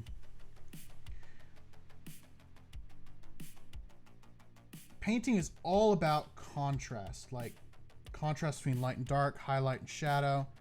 And the reason why something that is well highlighted or well shaded looks good and appealing is because it doesn't look flat. If you look at something in real life, right? If you go outside or if you look at a piece of cloth under your dining room light or something like that, nothing looks flat. Everything has texture to it. So if you paint something that doesn't have texture and is just a bunch of solid colors, it's not going to look appealing to our eye because our eye is so used to seeing vibrant changes in color and, you know, changes from light to dark and dark to light and all these different dynamic things that we see in real life with, you know, the different colors in nature or with cloth and different textures. That's why whenever we look at a video game, right, for those of us who are gamers, and we see a video game that has really crappy grass textures or, you know, or something like that, we would say that has worse graphics than something that doesn't, right? If I looked at Skyrim versus, say, Minecraft, obviously Minecraft is a different style, so it's not a one-to-one comparison. But if I looked at the graphics in the two, and that's all I was considering are the graphics, I would say that Skyrim has better graphics. Why? Texture. It looks more realistic versus what we have in Minecraft. Same thing with painting. We want texture. We want contrast. We want to be able to see the different pieces and parts on the miniature because that's what we're used to seeing in real life. Now, a lot of the stuff that we do in miniature painting, like what I'm doing here, line highlighting, you don't really see in real life, right? In reality, if I looked at a leather strap, I wouldn't see the edges look brighter than the center. What I would see is I would see different wear spots. I would see, you know, yeah, graphics don't have to be great nor for a game to be fun, but that was just an example of why would we say that one game's graphics are bad versus another is good. It all boils down to, does it look realistic? And what looks realistic is something that is filled with color, contrast, and texture.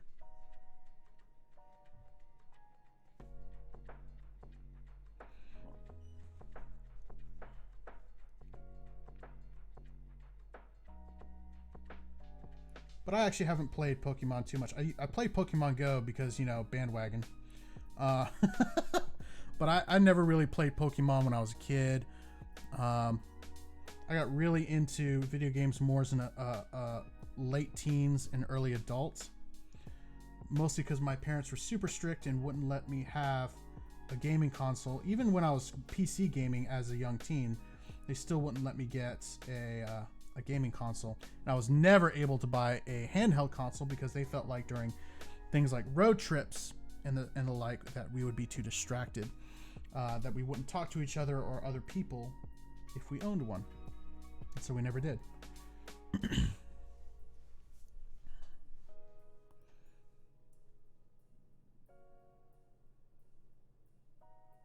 Gotcha. All right, so we do have a little bit of highlighting in at the top of the boots here. And one thing with edge highlighting, especially when you can and this is accessible, you really don't want to use the tip of your brush. You want to use the side of your brush because the side of your brush actually gives you a little bit more control when you're doing edges. Because the tip of your brush, if you're just drawing it through, you know, your hand could shake and all of a sudden that line gets off. But with the edge, if your edge of your brush is resting on that edge, then the edge is what it's controlling where the paint goes versus your hand, or more so. So it's a little bit more stable, gives you a lot more control. And brush control is exceptionally important when it comes to miniatures.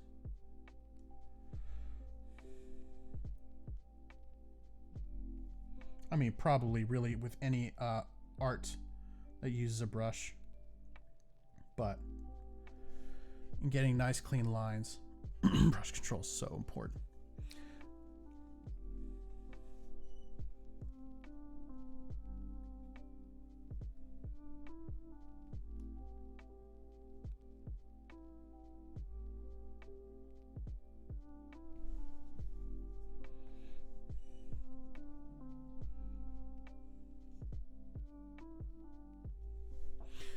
Yeah, the best graphics card in the world is your mind. Put that on a fortune cookie.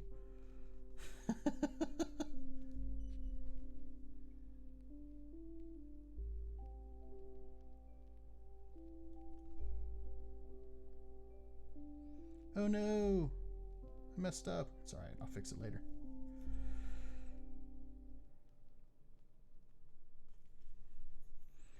That is the absolute, if I had to pick a mantra for miniature painting, is I'll fix it later. Because one of the hardest parts in miniature painting is just finishing the miniature and not fixing all of your mistakes the moment you make them. Because if you tried to fix all of your mistakes the moment you make them, then you'll never actually get anything done. I feel like there's a life lesson in there, but at the same time, you should probably fix your mistakes in life pretty quickly.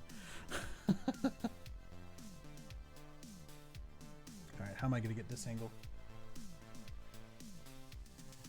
Be one of those times where the edge of my brush is not accessible to the part of the miniature I'm trying to paint, so we use the tip and just be very, very careful. Alright, just going to look and make sure we got all the right places highlighted.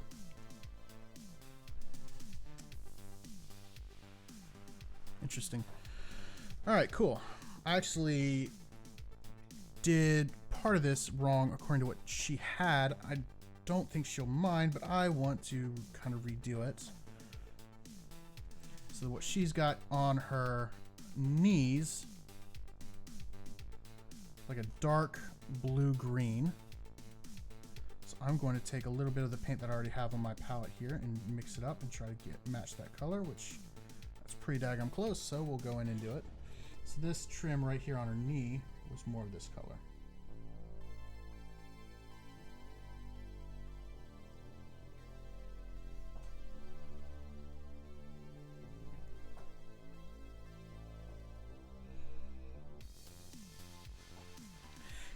Yes, the mods would definitely get mad at that one, Calico. Good lord.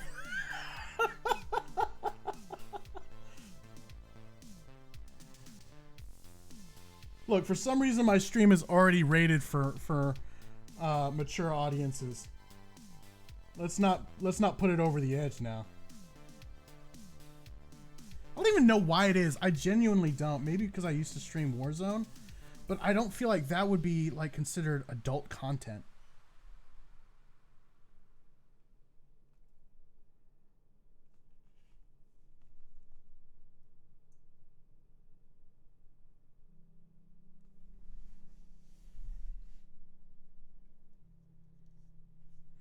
Yeah, and I'm not gonna lie. I'm just gonna let that one. Let the mod have that one, to be honest. But yes, I will try not to. What's up, Jay? Welcome.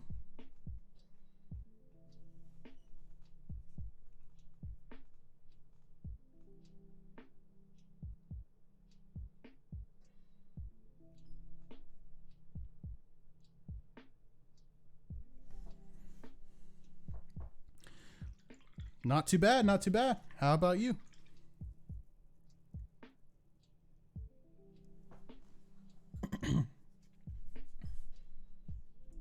Ooh, that paint is nice and dry. There we go. I just noticed when I was coming over here just a second ago, we've got a bit of a holiday right here. We're gonna fix that.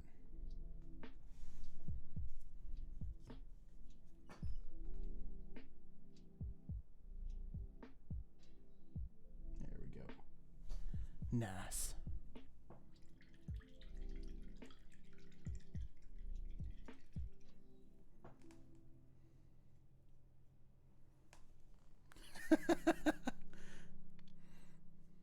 Minor madness?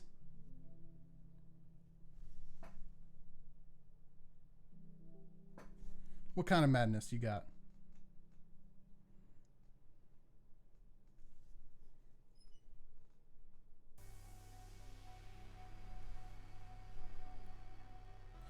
Bro, I feel you on that. That's why I enjoy painting. I can turn off my adult brain for 2 seconds and focus on something else.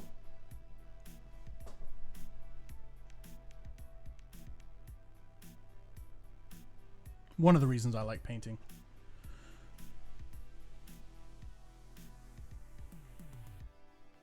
All right, so we're going to start trying to highlight up all these black bits. Like I mentioned earlier, black is a very difficult color to highlight and shade without just making it gray.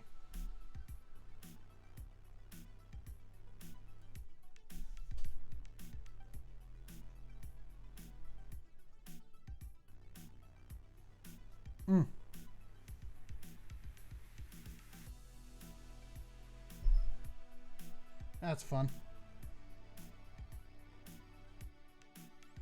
Well, if I've learned anything as an adult, it is you can ignore your problems until they go away, but they will never go away. So.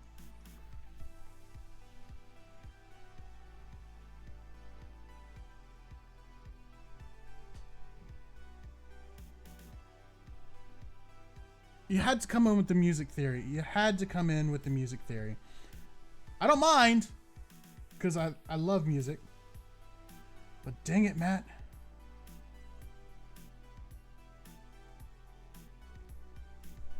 Again, might help if I keep this in frame.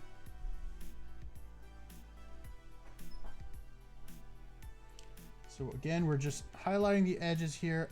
I think I'm not really seeing a ton of change with this black gray. So what I'm gonna do is I'm gonna add a little bit of white to it, just to bring it up a little notch, so I can start really making those highlights pop a little bit more.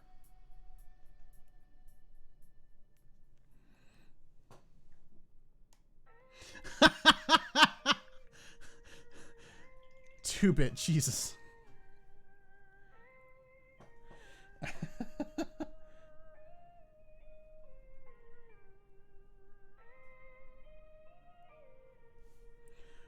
Hey, look, I live on my own, and I have to say, if you can afford it, screaming without people looking at you weird is absolutely worth having an apartment by yourself.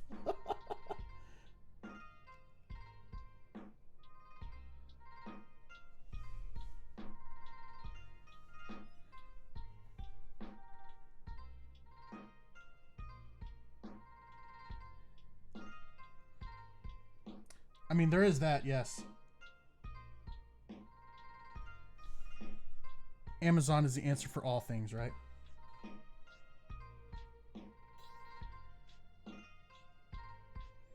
Want movie night? Amazon. You want a pizza? Amazon.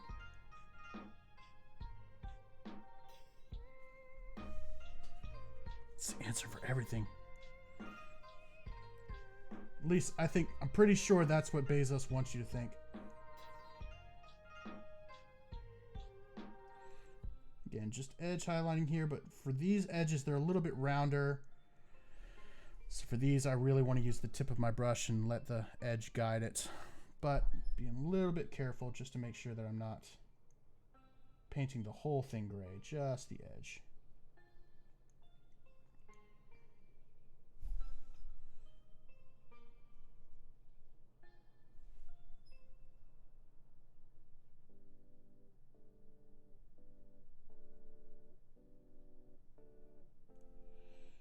There we go. Now, fun time. Actually, I need to correct something real quick.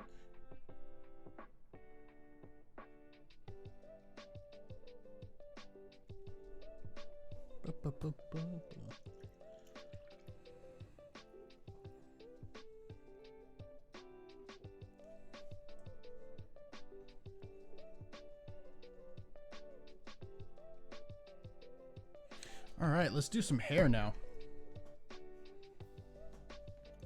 So similar to what I was doing earlier with her wings, we're going to use a dry brush to do her hair.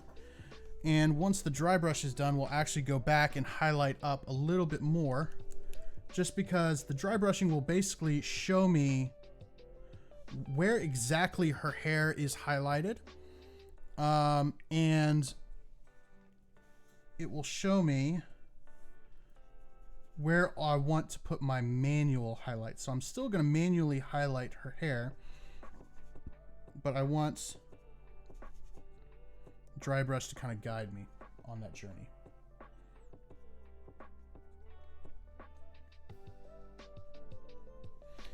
If you can see that, you see how we get those nice dark recesses in her hair with those nice highlights there? That's exactly what I want to see all along her hair. I'm going to go a little bit heavier on this dry brushing than I did with the wings because her hair is white. And so I want to get rid of a little bit more of that black. Okay.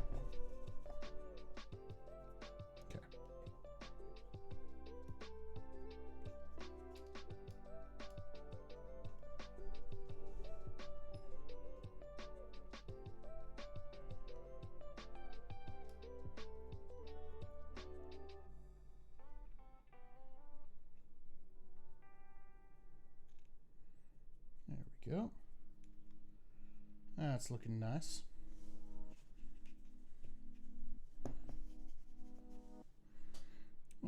Okay, we're right at 2 hours, so we still got another hour or so before I plan to cut off, but of course, depends on where we're at on the miniature. If the miniature still has a lot of work to be done, then I might keep going. And depends on who's actually still here or not. All right, cool. So hair, nice and white. Again, you can see we have those nice dark highlights in her hair. If we had just painted that white, it would not have looked really as good as it does now. So, but Calico, what if I do simply order off Amazon?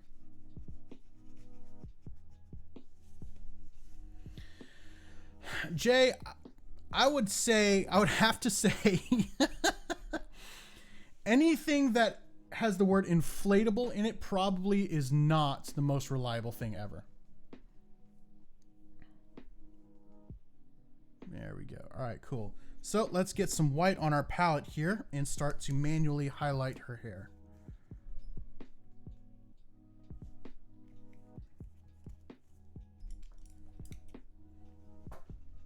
Grab a little bit of water. Not much because we don't want this to be too light. In fact, I add a little bit too much, so we'll just drag that across our paper towel there. And we're just going to go in, and all the parts that we see that are really nice and bright white, we're just going to add another layer of paint there just to bring out that highlight a little bit more to add to that contrast.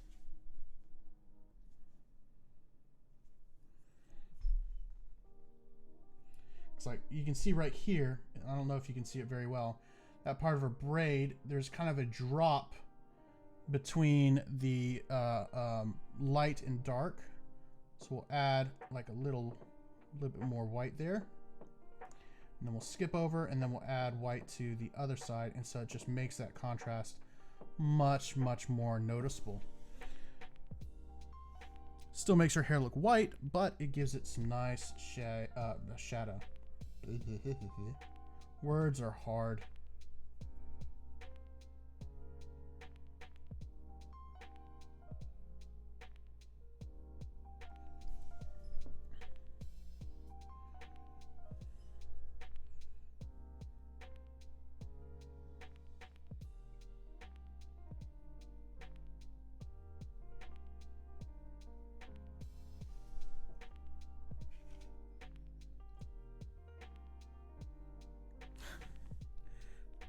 Well, I appreciate that, but I think, I don't know, maybe I'm just critical of my own voice, but I think my voice is horrible.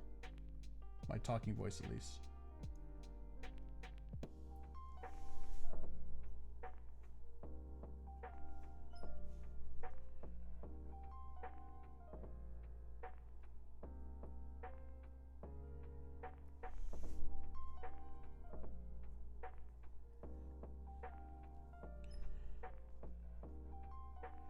I appreciate that, Liam, but I've heard my own stuff in recordings way too much to think that I have anything other than a super awkward voice. I think that's just common, right? Because like, I know 2-Bit has told me that he doesn't like his voice. You said you don't like your voice. He just says like nobody likes the sound of their own voice. Yeah, I 100% believe that, because like I've heard myself either talking in like sermons or like presentations I've done at work or recordings of myself, and I always cringe at the way I pronounce certain words. Like I have the weirdest combination of a southern drawl in some of my words with a Midwestern accent. It's just really awkward.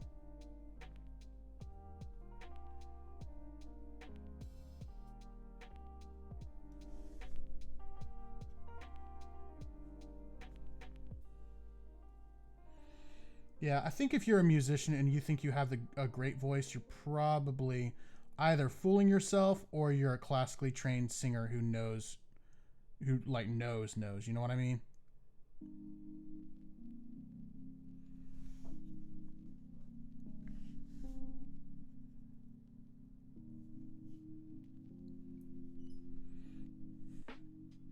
Well, I wasn't intending to fish for compliments, but it looks like I've caught quite a few, so I appreciate it, everyone.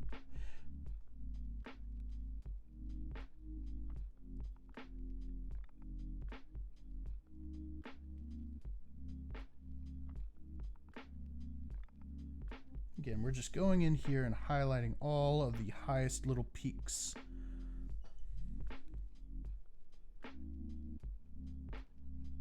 Right where we see the brightest amount and the most amount of white from our dry brushing. We're just going to reinforce that with these manual highlights.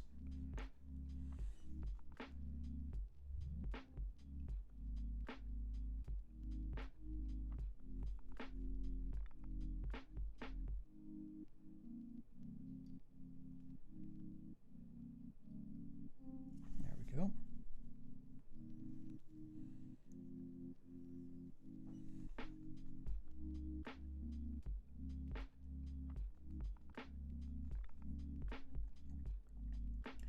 Pretty sure, Calico, I missed that reference.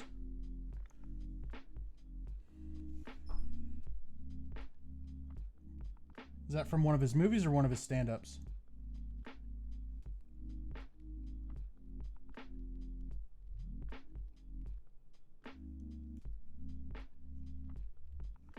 Which part of Shrek was that from?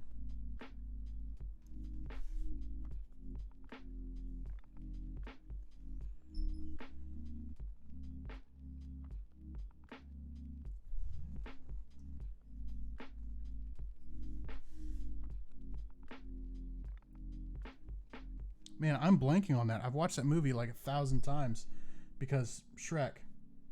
Why not?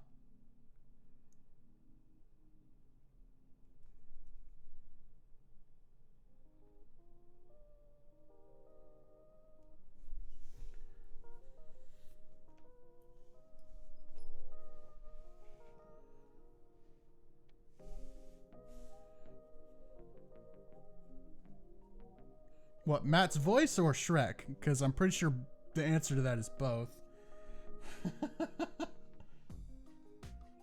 Especially when it's Matt's Valley Girl voice. We need more Valley Girl on his streams.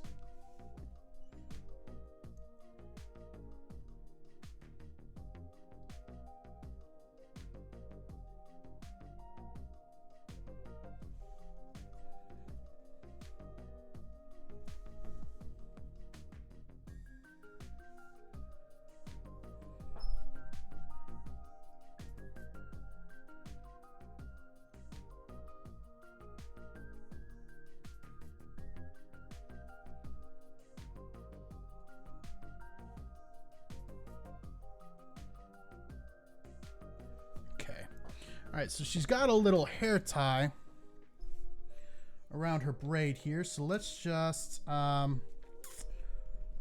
see what she has on the reference photo. I'm tempted to just do black. So she has that same kind of gray blue that she has for the rest of her clothing. So we'll just use that. Probably have to mix up some more because it looks like our original mix is drying up here, which is not surprising. It's almost 2 hours old, so. The fact that it's still wet at all is the reason why anyone who wants to paint should get a wet palette.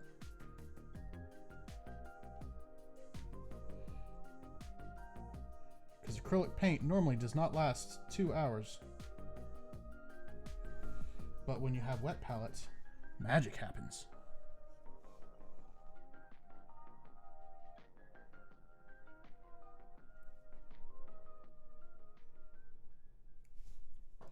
I'm gonna switch back to my big brush, and I'm actually gonna go back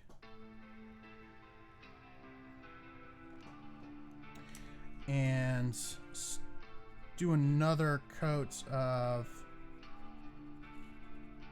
gray blue, but I'm gonna add, now that I'm looking back at the reference photos, I want to add a little bit more blue in versus gray. I think I went too heavy on the gray. That's another thing that I really like about painting miniatures that I'm not necessarily designing the color palette for. Need more water. This stuff is really, really drying up. It really helps your eye as far as like picking out colors, right? You know, knowing when to put green or when to put more blue. I find for me it helps quite a bit. It's kind of helped me to develop that eye for color versus just using whatever color I feel like.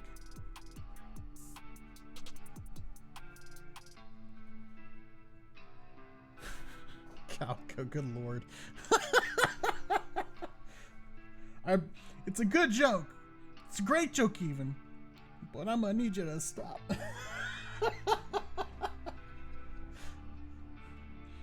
Also, moist magic just sounds like it's going to put everyone who hears it immediately on the ground throwing up.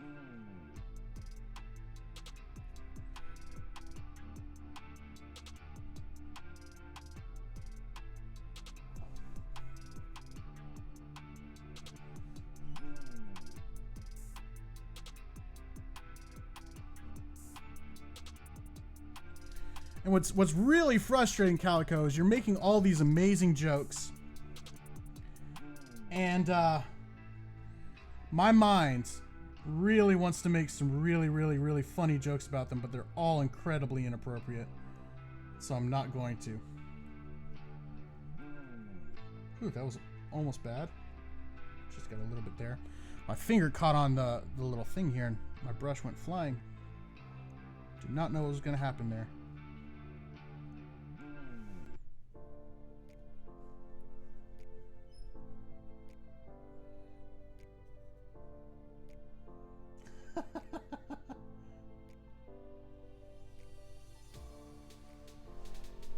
Probably.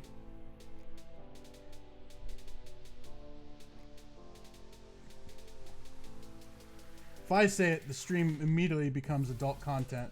If you say it, then, well, you're just a random in a chat. My mods have already said no, and my mods are robots. So what does that say about that?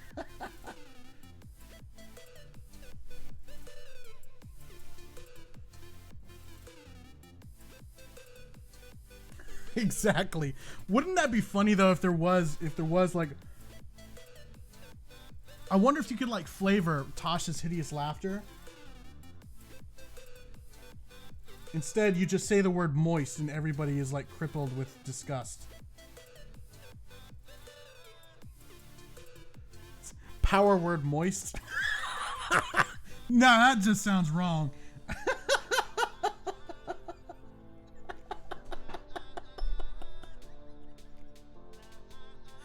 No, let's not do that.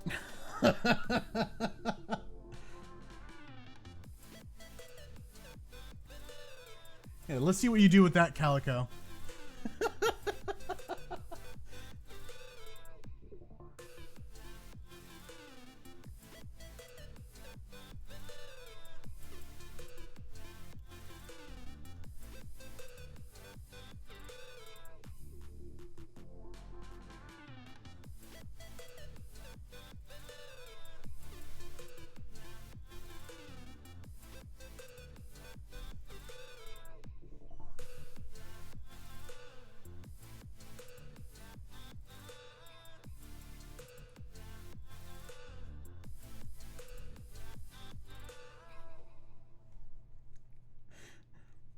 Yeah, next time I redeem my character naming points, instead I'm going to request that I am able to name a spell. And that spell will be power word moist. Just so that your entire audience cringes all at once. It'll be like Obi-Wan's disturbance in the Force, but instead it'll be your audience.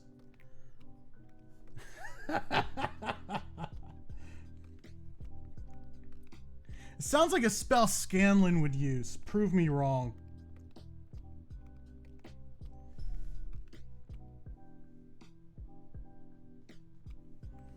That would 100% be a Scanlan short haul spell. Power word moist. Well, as far as the miniature goes, I'm going to go ahead and start highlighting up my my cloth. So for that, we need a little bit of a lighter version of this color here. So we're just going to take a bit from over there. We're going to take it from over here and put it over here. Basically that. I'm going to mix it with a little bit of white. We're going to get a nice highlight color.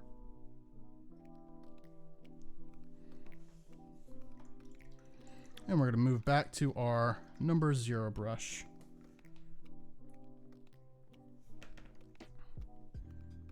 Oh, nope, I'm sorry. This is number 1 brush.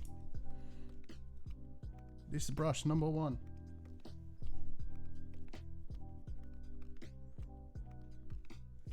Almost have like this light denim color. We're just going to go in, and there's some like folds and things like that from where her legs are standing. We're just going to go in. Just going to add some highlights here just to accentuate those folds. Make sure that your eye can catch them. Again, just giving it a bit of texture, because texture is what draws our eye in, makes it look a little bit more real.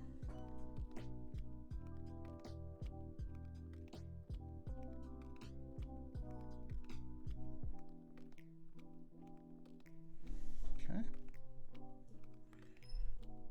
So like some of the folds in her, like the pit of her elbow, where your clothing would naturally wrinkle. We're just going to add in some highlights there. Again, just to accentuate that. We're going to do the same thing on the other side.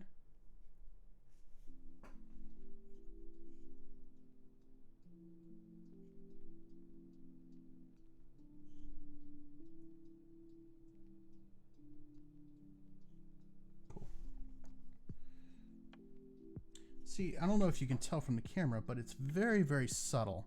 It's not overly noticeable, but that's what we want. We just want enough of that highlight to make it look like it's there.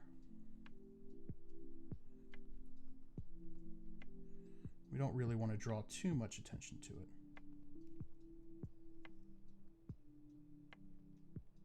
Fair.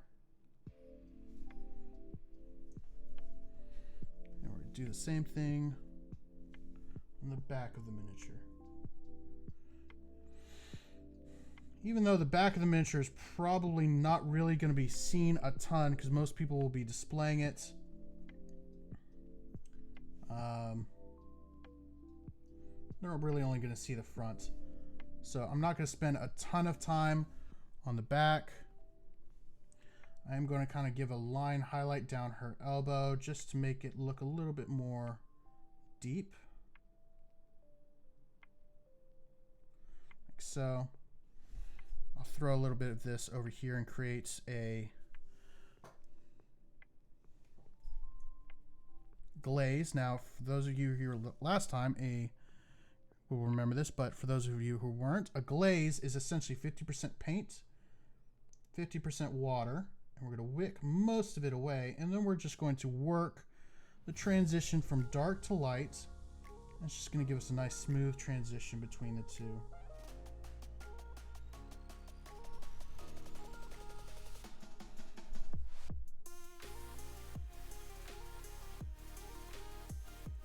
Glaze right here as well. Again, I'm not trying to make it super obvious. We're just trying to make it a little bit more dynamic.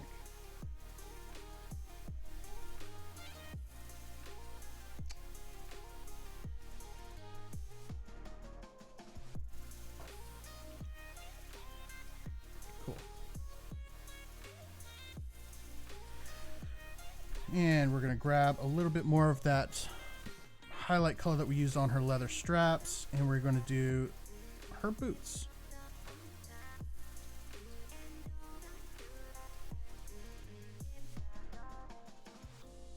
Yes, I do use the term dynamic quite a bit, but that's honestly the best word that I know of.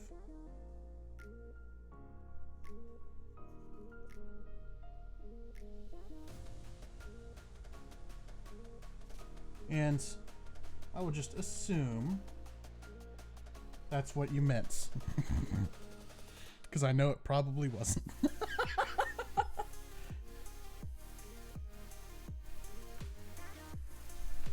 Again, just like on the boots, we're just going to hit a lot of these folds.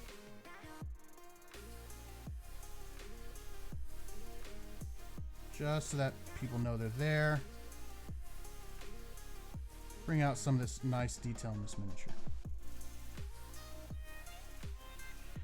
Now, if this were a miniature that was smaller in size or a miniature that I really wasn't caring too much about, I would probably at this point just apply a wash to the boots, because a wash will actually bring out a lot of this detail for me instead of me manually highlighting it. But manually highlighting it gives me a little bit more control of where I want it to look like. You know, for instance, maybe I want it to look like the light is coming from a certain direction. I don't get that chance with a wash, because a wash is pretty much going to go everywhere and it's not going to give me any control.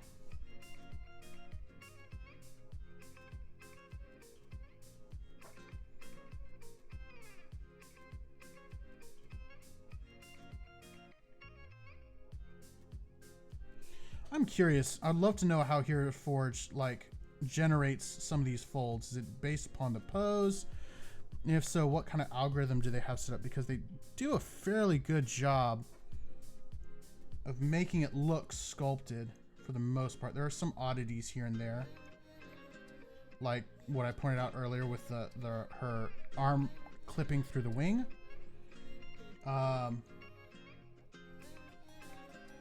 Which with Elbereth makes sense because they're not real wings, right? Kind of ethereal. So it makes sense, but I'd love to know how their program generates some of these like cloth folds and stuff. I'm just gonna add a little bit of random highlights on the back here. Kind of makes it look like the light is being reflected off of a polished boot. Kind of like that.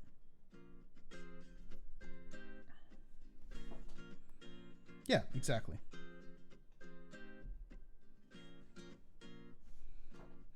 And we're going to, but before I do like the final touches to things like the boots, I'm gonna want to do the base, right? Because the base, I haven't even touched the base yet, so we're not even close to being finished.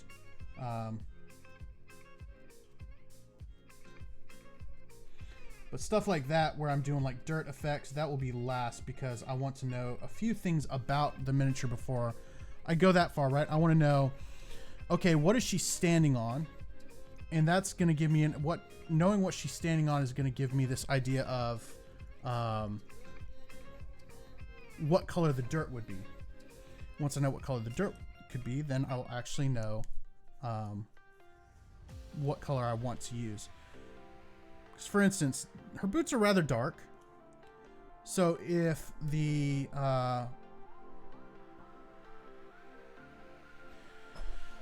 lost my train of thought. So if what she's standing on is also dark, then I need to figure out, okay, how am I going to convey dark dirt on a dark surface?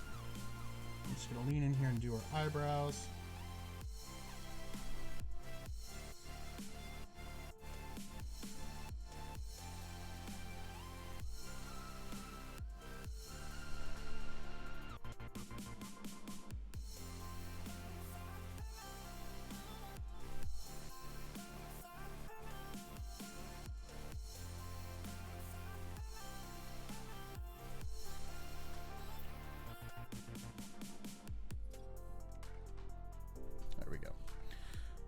All right, so the Elbereth has kind of this pinkish purple lip color.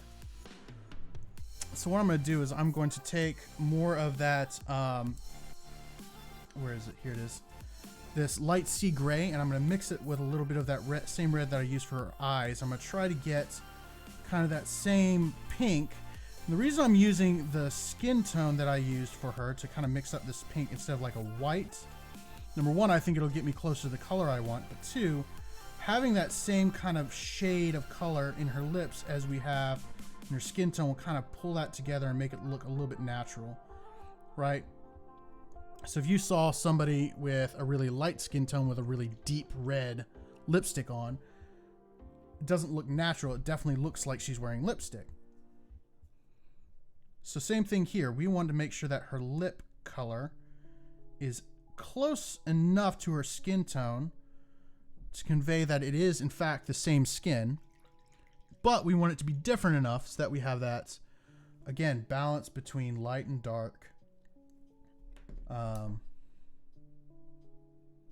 think this is pretty much perfect.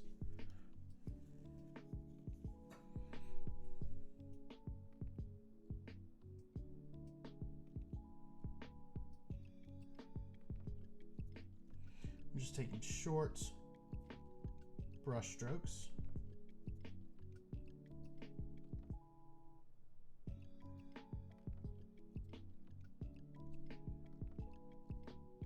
Again, this is where essentially we're just painting in the lines, but we're doing so with a little bit more complexity than we would a coloring book.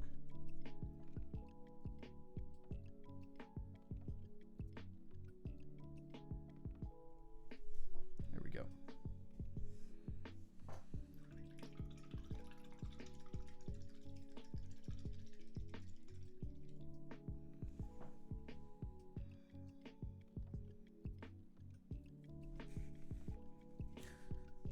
Yeah, it would be if depending on whether or not they were fresh or dried. I guess for my purposes here, I would say that the dirt's going to be a little bit odd because she's standing on essentially what is a lava bed, and she's standing on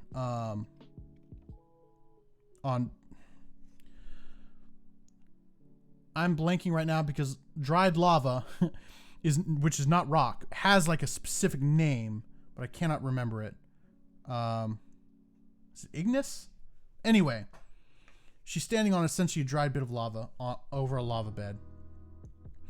And so the dirt or ash be a little bit gray, true, but it's not going to be as noticeable as, say, a like mud on the bottom of a shoe, right? So if it's mud is dry, then it would be a lot lighter than its counterpart.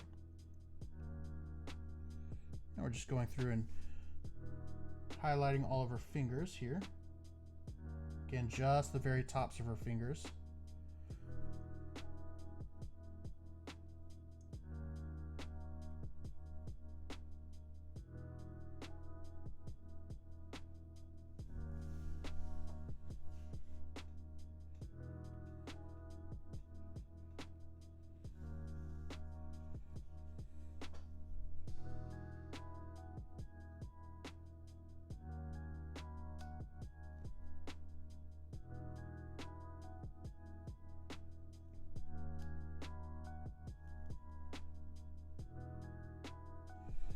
Should probably link my Instagram to this too, because I post all of my miniatures on my Instagram.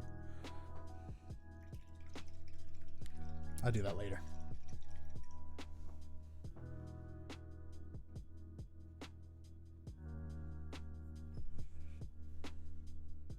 Alright, so basically what we have left so far is we're going to do the transition on the sword. We're going to start highlighting up, and by highlighting up I mean actually getting darker on the mace. We have to do the base here and finish her eyes. So that's going to be our next steps here. I want to go ahead and finish up her face. I'm going to do her eyes. So we're pulling back out the magnifier because there's no way I'm seeing those eyes with my eyes. And I'm actually going to use we're going to use the Ghost White because, again, eyes really aren't pure white. So I'm just going to use this Ghost White to do her, the actual whites of her eyes. And then Elbereth has kind of these glowy green-blue eyes. They're really, really cool. But they're very similar in shade to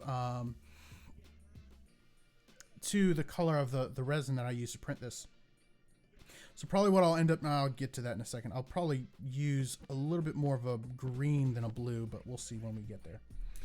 First, we got to do this. So I'm now using my smallest brush. I'm using a 0. I should say smallest brush of the sable brushes I have. And the reason I use sable is they do a really good job of holding moisture. So when you get just really small bits like this, it's important that you have a good flow of paint from your brush to the bit you're working on. Alright, so again, sorry for stream. This isn't going to be super visible, what I'm doing, but I'll kind of narrate through it.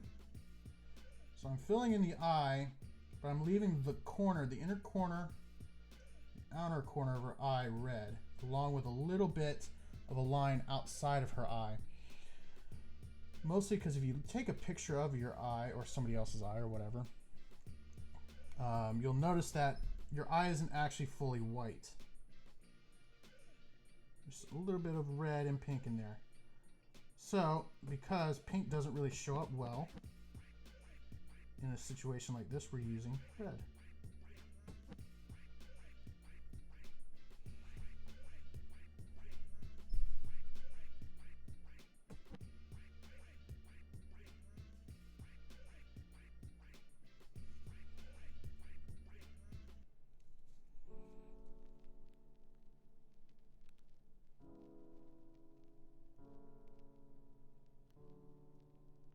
There we go.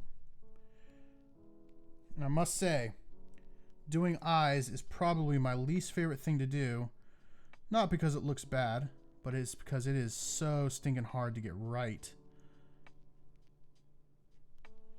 Now my brush doesn't want to cooperate with me.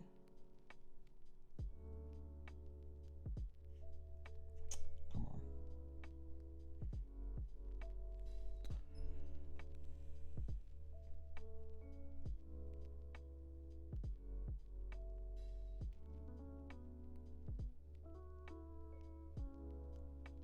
There we go. Cool. All right, so this brush does not want to come to a point, which is really frustrating because the one time that I really want a sharp point is when I'm doing eyes.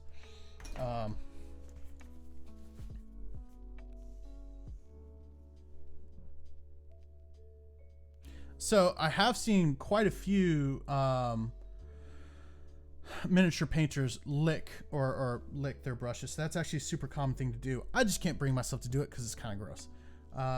It's a great way to get bacteria into your brush and into your wet palette. And with a wet palette, it's constantly moist. And because of that, it just doesn't bode well. So for her eyes, I'm actually going to use a same color that I used last week for the cloak, the Surf Aqua. It's a really nice blue-green color. I'll turn my wet palette around so you can actually see what I'm putting down now. There we go. So that's going to be the color of her eyes. And once again, I don't know why I took this thing off because we're still doing eyes. One of the main things that I want to do with her eyes, that one's hooked a little bit. Let's use this boy. See if we can get a nice point with him. Yeah, there we go. So one of the things with eyes is that I want the upper half of the iris to be hidden, almost like behind the eyelid.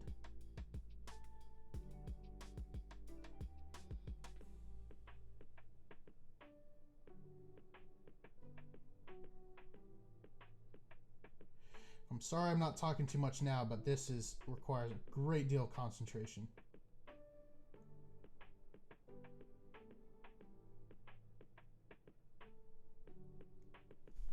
Because if there is one point where I do not want to mess up, it's with eyes. Because they are the hardest to get right and the hardest to correct when something goes wrong.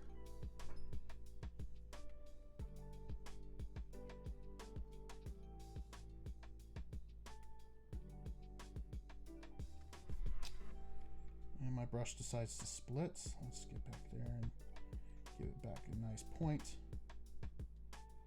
So when I say split, I mean that the point actually forked out, which happens every so often depending on where the paint is in the brush.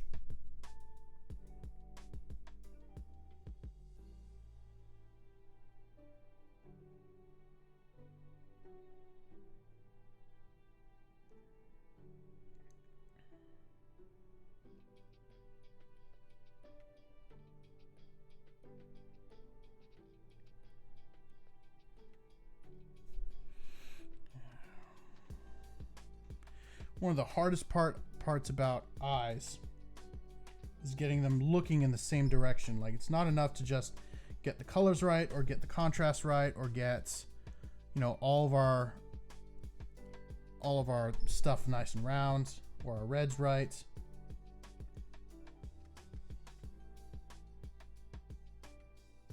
So making sure that our character is not cross-eyed.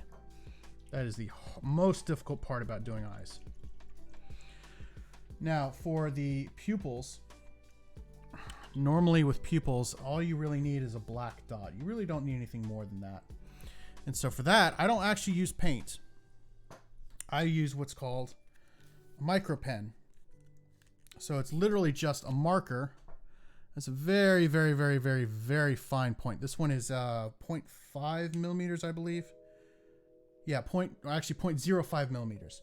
What I'm going to do is I'm just going to put a single dot right in the middle of her iris, and that's it. I used to use a brush, got too frustrating.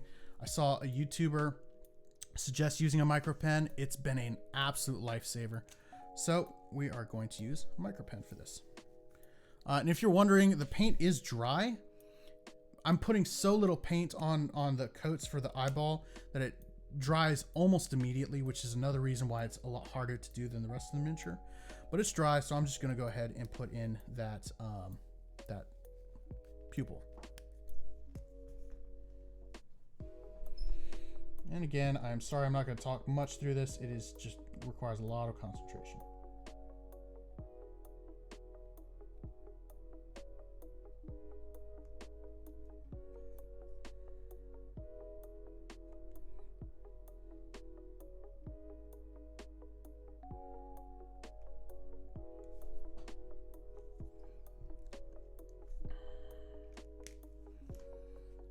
And she has eyes.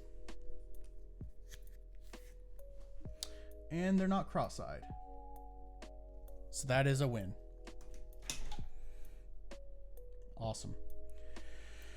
All right, cool. What do we have to do? So we need to do the sword and we need to do the mace. And then I think after sword and mace, we're done with the body and we just have to move on to the base. Looking at time, we're definitely not going to get done everything tonight, but we can go ahead and start just so that I can show you some of the techniques that I'm going to use when doing so. So we'll go ahead and grab our handy dandy brush. I'm going to, oh, I need more water than that. Jeez. Again, my paints are drying up because again, this wet palette has been open for now 2 hours and 40 minutes. So some of my paints are starting to dry up. But again, for acrylic paint to be even slightly wet at almost 3 hours is, again, a testament to why anybody who wants to get into this hobby really needs to get a wet palette. Why don't I have my headphones on? I thought it was kind of quiet. I couldn't hear the music. More water. More water.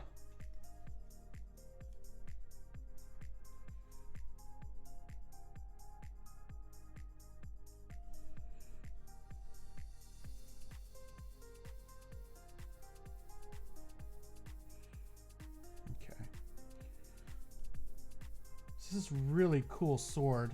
So according to the reference photo, it's almost like an ice sword to where it fades from black to like this clear blue. I wish I had paid attention to the reference photo a little bit more before I primed, or else I probably would have left the tip of the sword clear like I did with the wings. But I was a little bit too excited about actually getting to paint Elbereth today. Hence why I had a stream today with almost no notice. I genuinely intended to stream Wednesdays pretty much exclusively. But then I was like, Elbereth got done printing. I went ahead and primed her just to get everything ready. I'm like, this miniature looks fantastic, and I really want to paint her tonight. So basically the only reason I'm streaming tonight is because I'm impatient. So I'm going to be using a technique called wet blending. So while my paint is still wet, which I'm going to be moving a little bit fast, I'm going to then blend between the two.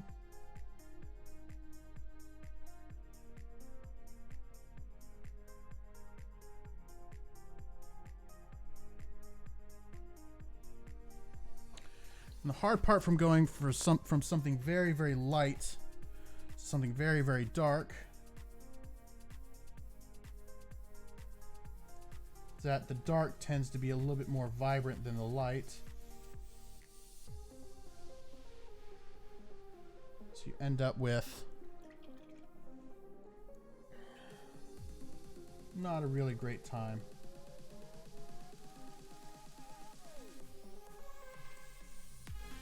We're just going to continue to work this point so we get that good transition from light to dark. Again, I'm moving very quickly. I'm sorry I'm not chatting with you right now because this does require a bit of speed. Because I want to make sure I get this done before the paint dries.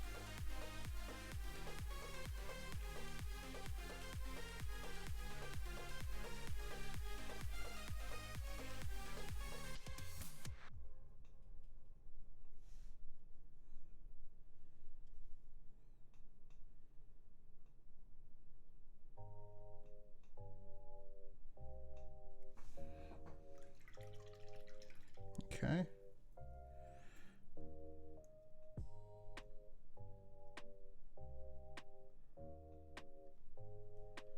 That's not a bad gradient there, and we can probably smooth it out a little bit more with a glaze. So I'm not gonna be too worried about fixing this. There's a little bit of hardness towards the tip, towards the center I should say, but I think it looks decent as far as a blend goes. And to answer your question, no, I've never painted a Balrog because I started painting almost exclusively Dungeons and Dragons miniatures. And then here recently I've been getting into Warhammer 40k, so I've been pretty much just trying to paint up my Ultramarines army. And yeah, that's about it. So I've never done anything from like Lord of the Rings or something like that. I'd be more than willing to try. Because as you know, I love Lord of the Rings very much. So I think it would be a fun project to do something like a Balrog. It'd be a little bit difficult, just because I'm not super good at object source lighting, which doing the Balrog would be a lot of that. Because of some of the fire and lava and stuff. But I think it would be fun. All right, so we're doing the same technique here, just making sure that we get a little bit of the paint on there still wet.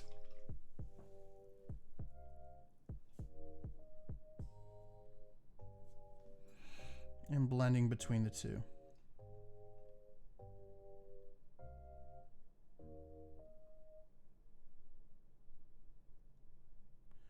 And if I have any really areas that I feel like are a little bit too hard of a transition, I can fix later with a glaze.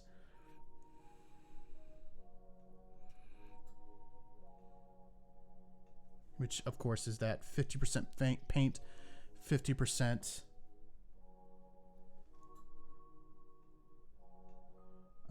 water mix.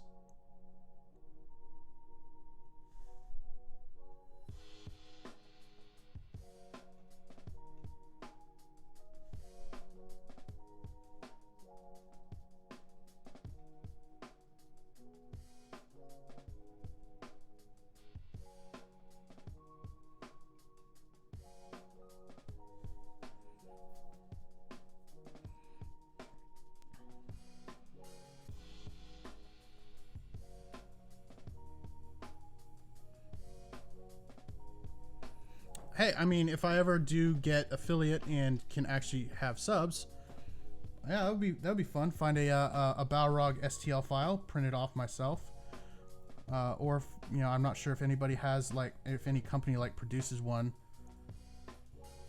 like maybe a either a resin cast or a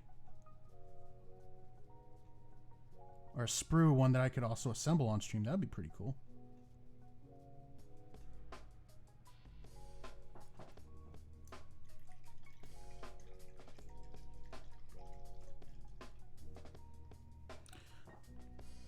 I mean, if it's a giveaway, I wouldn't ask them to pay for the STL. I would still pay for it. STL files are not expensive.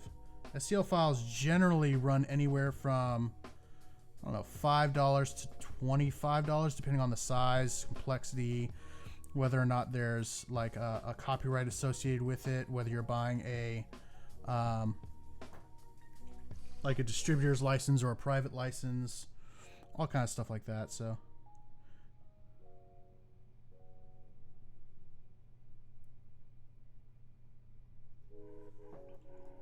this wet blend does not want to cooperate with me.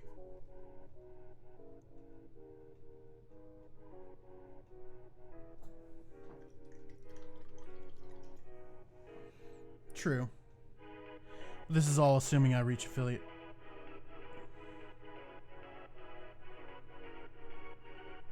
There we go. And like I said, there's a little bit of a hard stop between those two.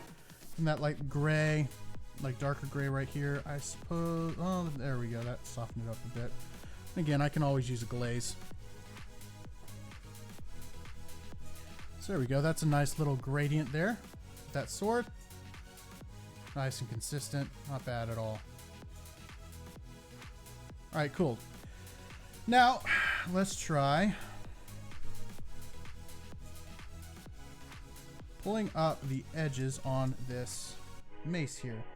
So we're going to pretty much paint all the flat bits a darker yellow and leave the recesses nice bright, that nice bright white.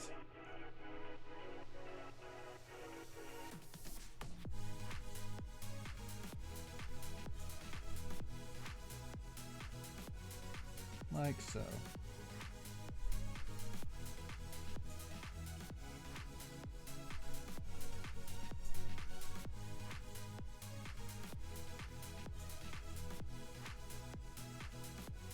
Nice. All right, cool. And do the same thing on the other underside of the mace.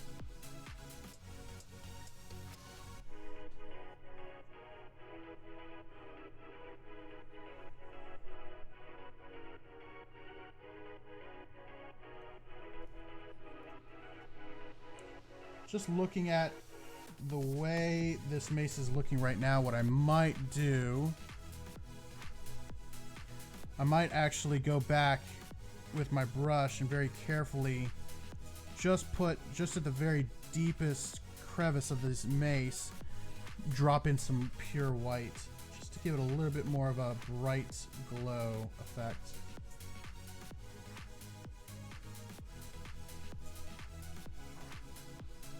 Because I'm not really liking the way it's looking just yet. Where's my white? Did I already mix in my white with something else? I guess I did.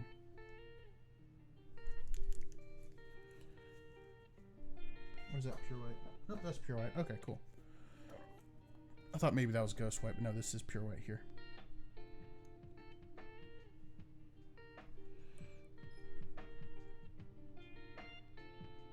Very carefully drop that in there.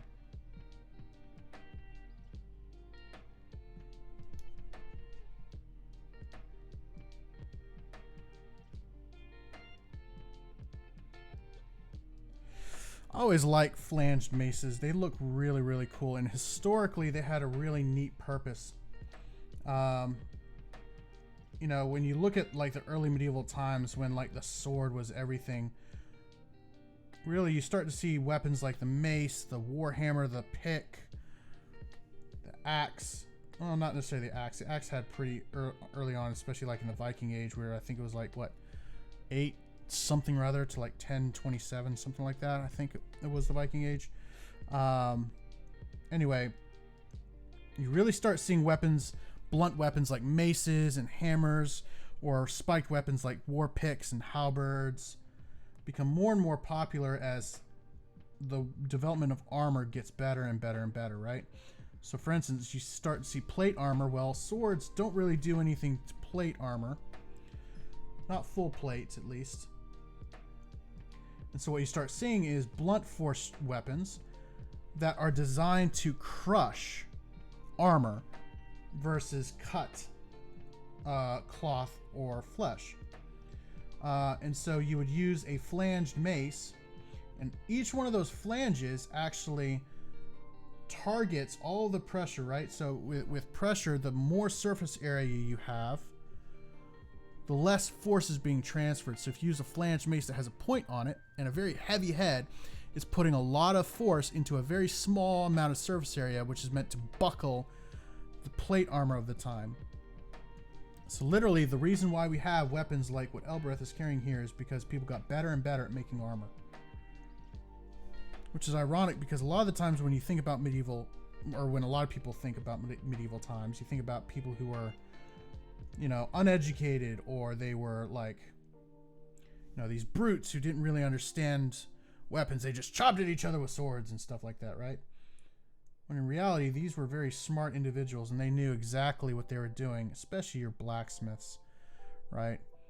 Because with blacksmiths, you had to know what you were doing. If you didn't know what you were doing, you didn't get customers. You made bad weapons or bad swords, you just didn't have people use them. Why would somebody buy a sword that was made by a blacksmith whose work breaks in the middle of combat? You would never use their stuff. So I'm going to revitalize some of this here, and I'm going to make a glaze out of it. And I'm going to start glazing up some of the high spots on her leather armor here.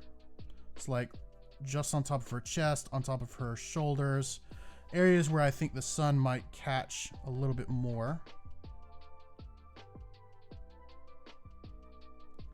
So I'm going to just highlight up. One thing you always want to do when glazing is paint in the same direction. You don't want to like do what I did just at first and switch directions halfway through. You always want to highlight towards the color you are glazing. So for instance, if I had gone with dark glaze, right, I'd want to go towards the darker side of the color. But because I'm glazing lights, I want to go towards where the highlight should end, I should say. Because the reason why is, I don't know if you can see this on camera, but as I'm pulling this glaze up, it's creating a pool of color at the very top. And that pool of color is going to be a darker or lighter, more pigmented, I guess you could say, than the rest of the glaze. And so you want your most pigmented area to be closer towards the ultimate end of the highlight that you want.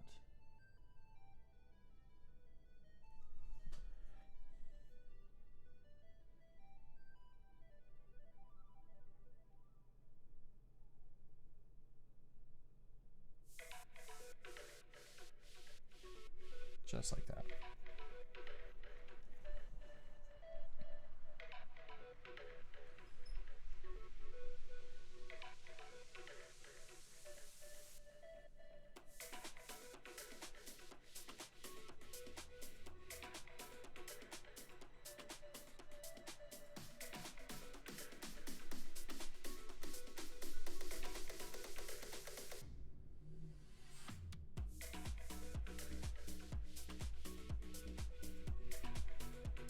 All right, and we're gonna do the same thing on the top of her knees. Except we want our highlight to actually end right at the tip of her knees versus the top. It's like right where her knee comes to a point here. Same with the other side.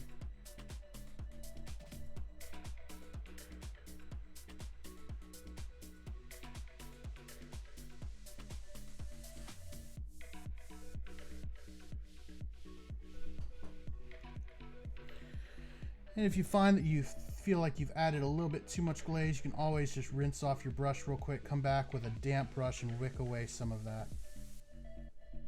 Pretty easy to fix. All right.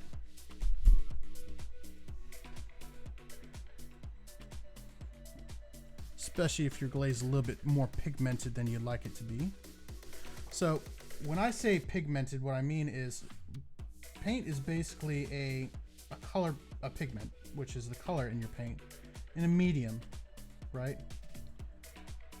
And basically the only thing that medium is doing is allowing you to apply your paint before either the medium dries or evaporates in the case of a water-based paint like acrylics.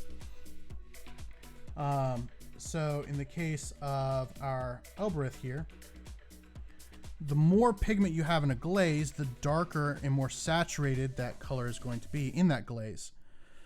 So if I want my glaze to be nice and clear and transparent so that I can control how much highlight is actually going on there, then I want more water, less paint. That way I'm less pigmented.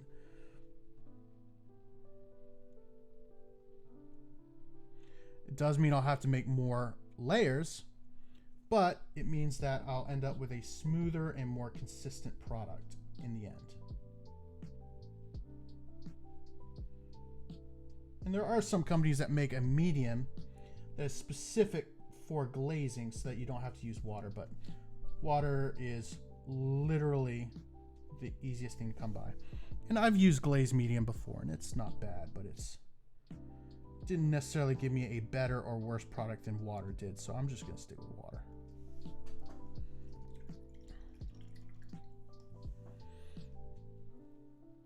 All right, so I think that's all I'm gonna do for today. I think there's gonna be a little bit more work that I want to do on her face. More work. Obviously, I haven't even started the base yet. I'll go ahead and post some pictures of the work that we got done today. So we've been going for right at 3 hours. So which means I think it's a good place to stop. So I'll probably stream later this week. My plan is to start streaming just every Wednesday. I'm not sure if I want to do once a week or twice a week. If I do twice a week, it'll be Monday and Wednesday because those are the nights I have available. But yeah, we'll see if we can't finish Elbereth up this week. And then Mark, unfortunately, we'll have to wait till next week. I was hoping to get done Elbereth tonight, but there's still a lot more work that I want to get done to her. But yeah, so everyone, thank you so much for stopping by. Thanks for the words of encouragement and just being, well, just hanging out. So I will talk to you fellas and ladies later. Peace out.